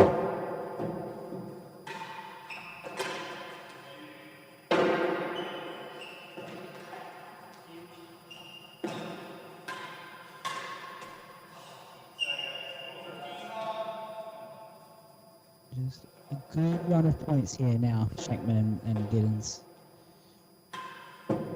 Just trying to put this game together. It has lasted a lot longer than either of them were hoped for.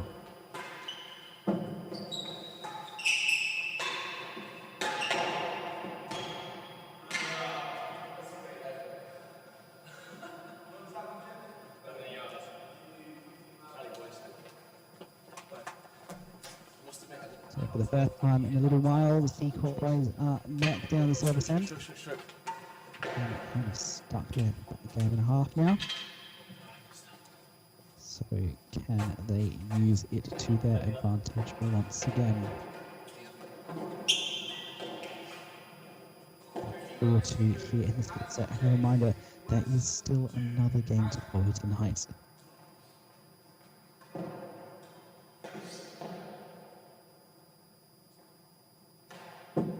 As a chase.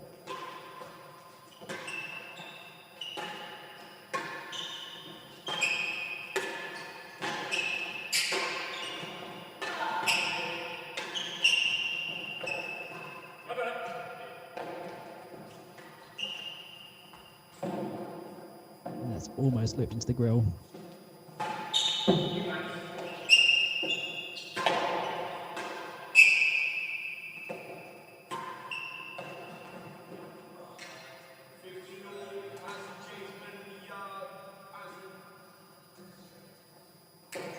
So a second hazard chase here.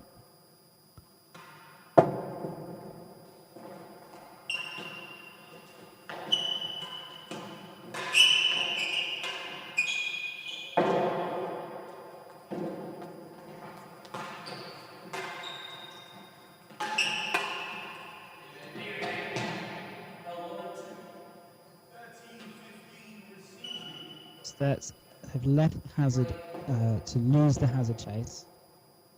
So the hazard chase was hazard better than a yard. It fell 1 and 2. So that is the receiver's point. Good call there by Rob Shenkman.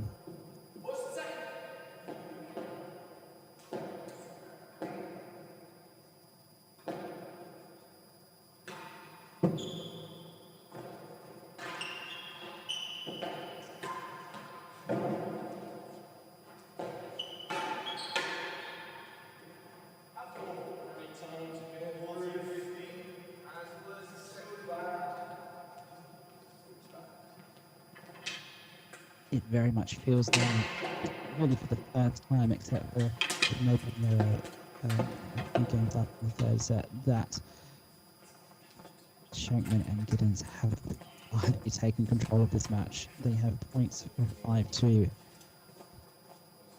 And a hazard chase to defend. It's really the first time there's been any difference. It has been so tight this whole match, but that experience, that fitness is coming through in the end.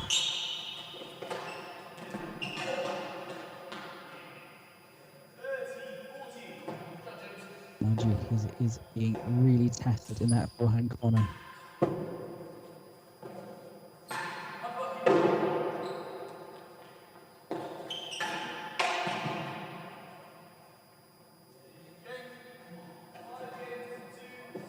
And so it is indeed that 5-2 lead.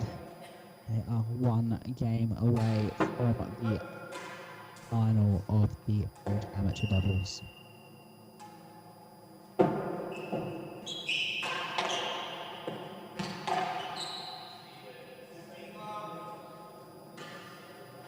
And once again, just credit to how James and Max have played.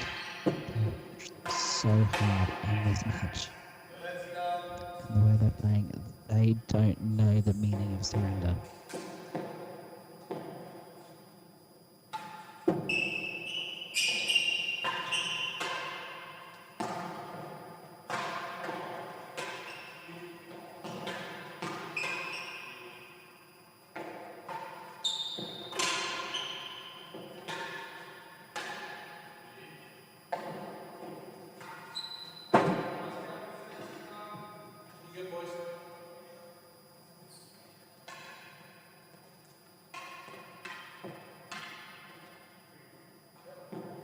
So how will Giddins and Shenkman find that final conversion? Where's the last game going to come from?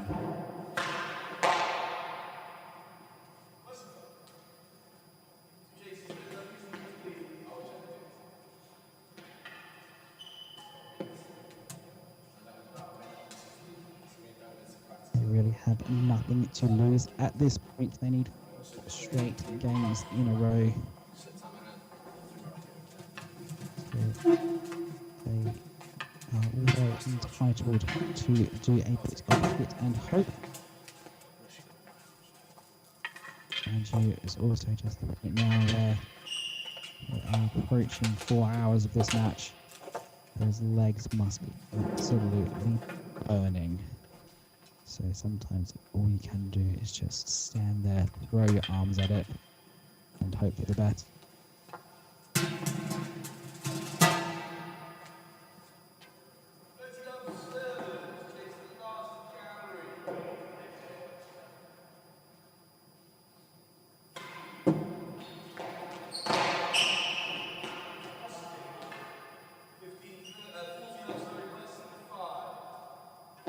Of course, Shenkman has to follow up again tomorrow. He's got his singles quarterfinal, so he has to recover well.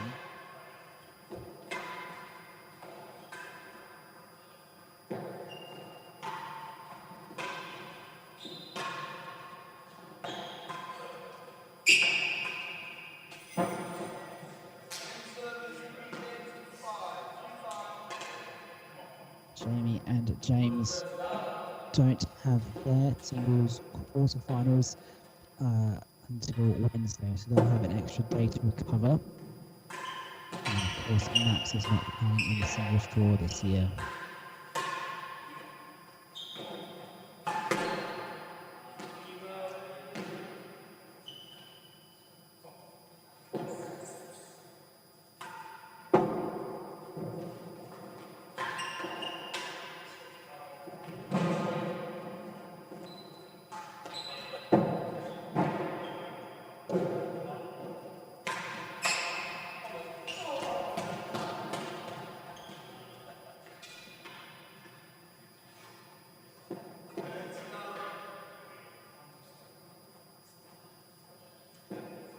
I'll say it's been a great stint by Neil McKenzie as the marker.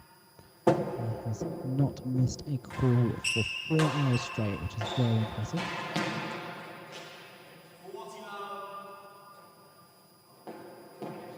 Giddins and Shenkman need to find a serve somewhere. Has a chase or something. That's an amazing volley.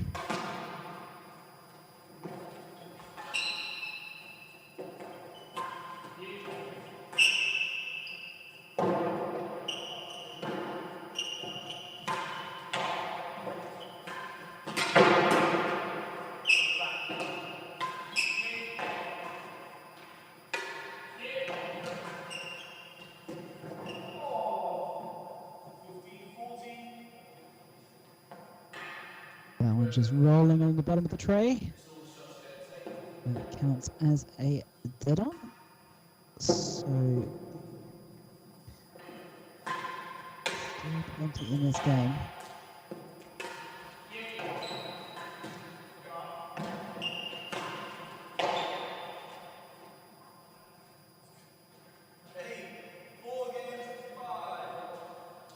That ball called stroke by the receiving pair. That's very honest of them. Good to see. They're now at 4-5. They were 5-2 up. So they lost 2 opportunities to close out the match. Still have 2 more, but they really need to serve sometime soon.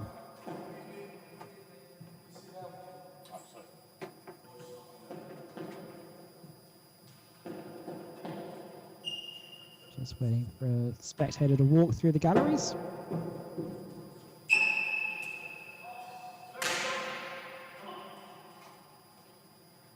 Notice here, momentum has completely gone away of the service again. It really is so crucial to get that service end.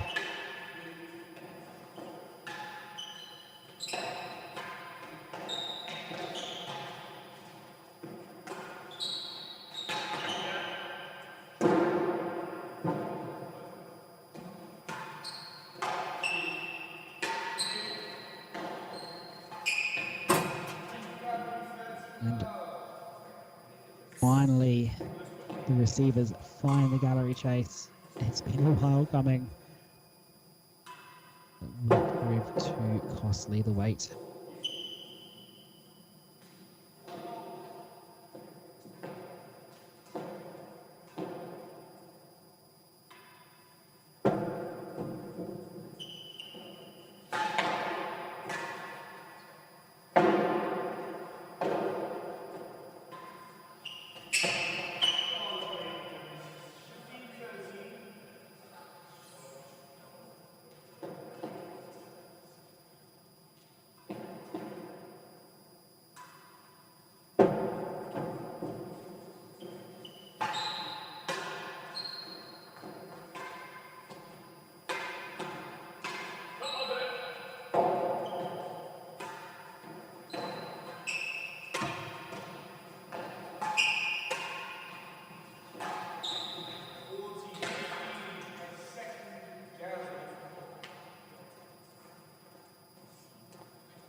That point served just about approaching 500 serves across the course of this match. So that serves that result in both chases being made and points being won. But that's incredible to see just how long this match has gone on for. Just about ticking over the 4-hour mark now.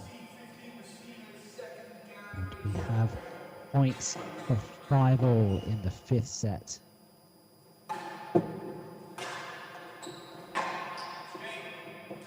And that's it. They've brought it back from 5-2 to 5-all. We have a 1-game shootout on our hands. 1 game to decide the finalists.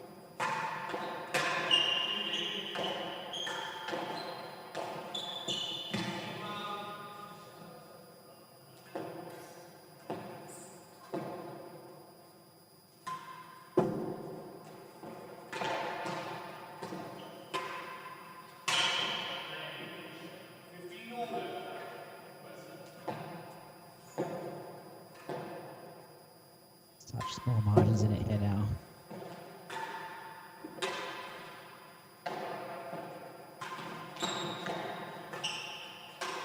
Trueman was looking for that gallery, couldn't find it.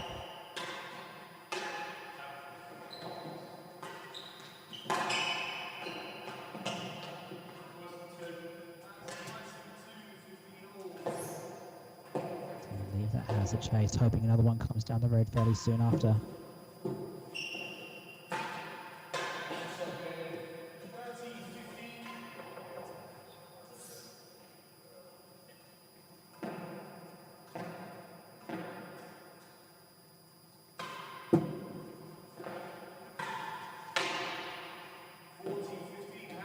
And 4 hours into the match, we have our very first match point. They were 5-2 down. It's now 5-all, with 1 hazard chase still to play. What a match this has been. Match point to the Seacourt pair. Rated about 10 handicap points worth. Hazard worse than 2. Going with the bobble. There's some nerves on a match point.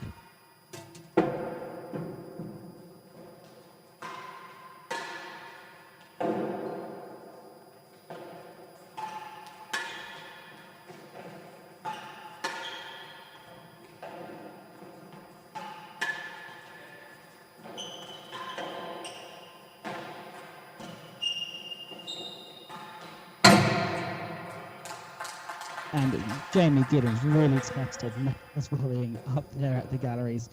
Finally finds the breakthrough, gets into the galleries. Second match point.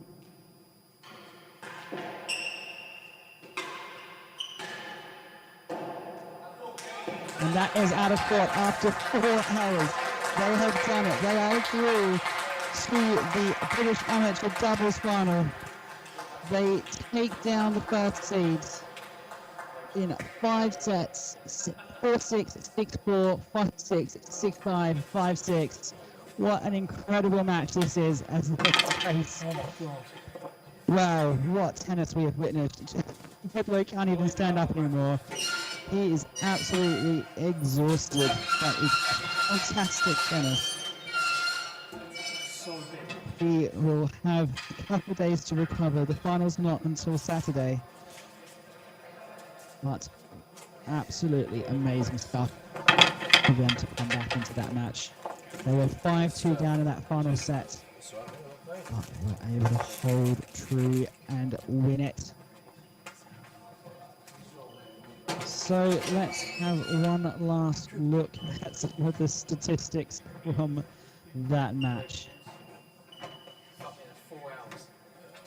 3 hours, 52 minutes. 190 odd points won either way. But in the end, it is the C-Court pair who are through to the final. Thank you very much for being with us over the course of this evening. And we hope to bring you the second doubles semi-final very shortly. So do stay tuned.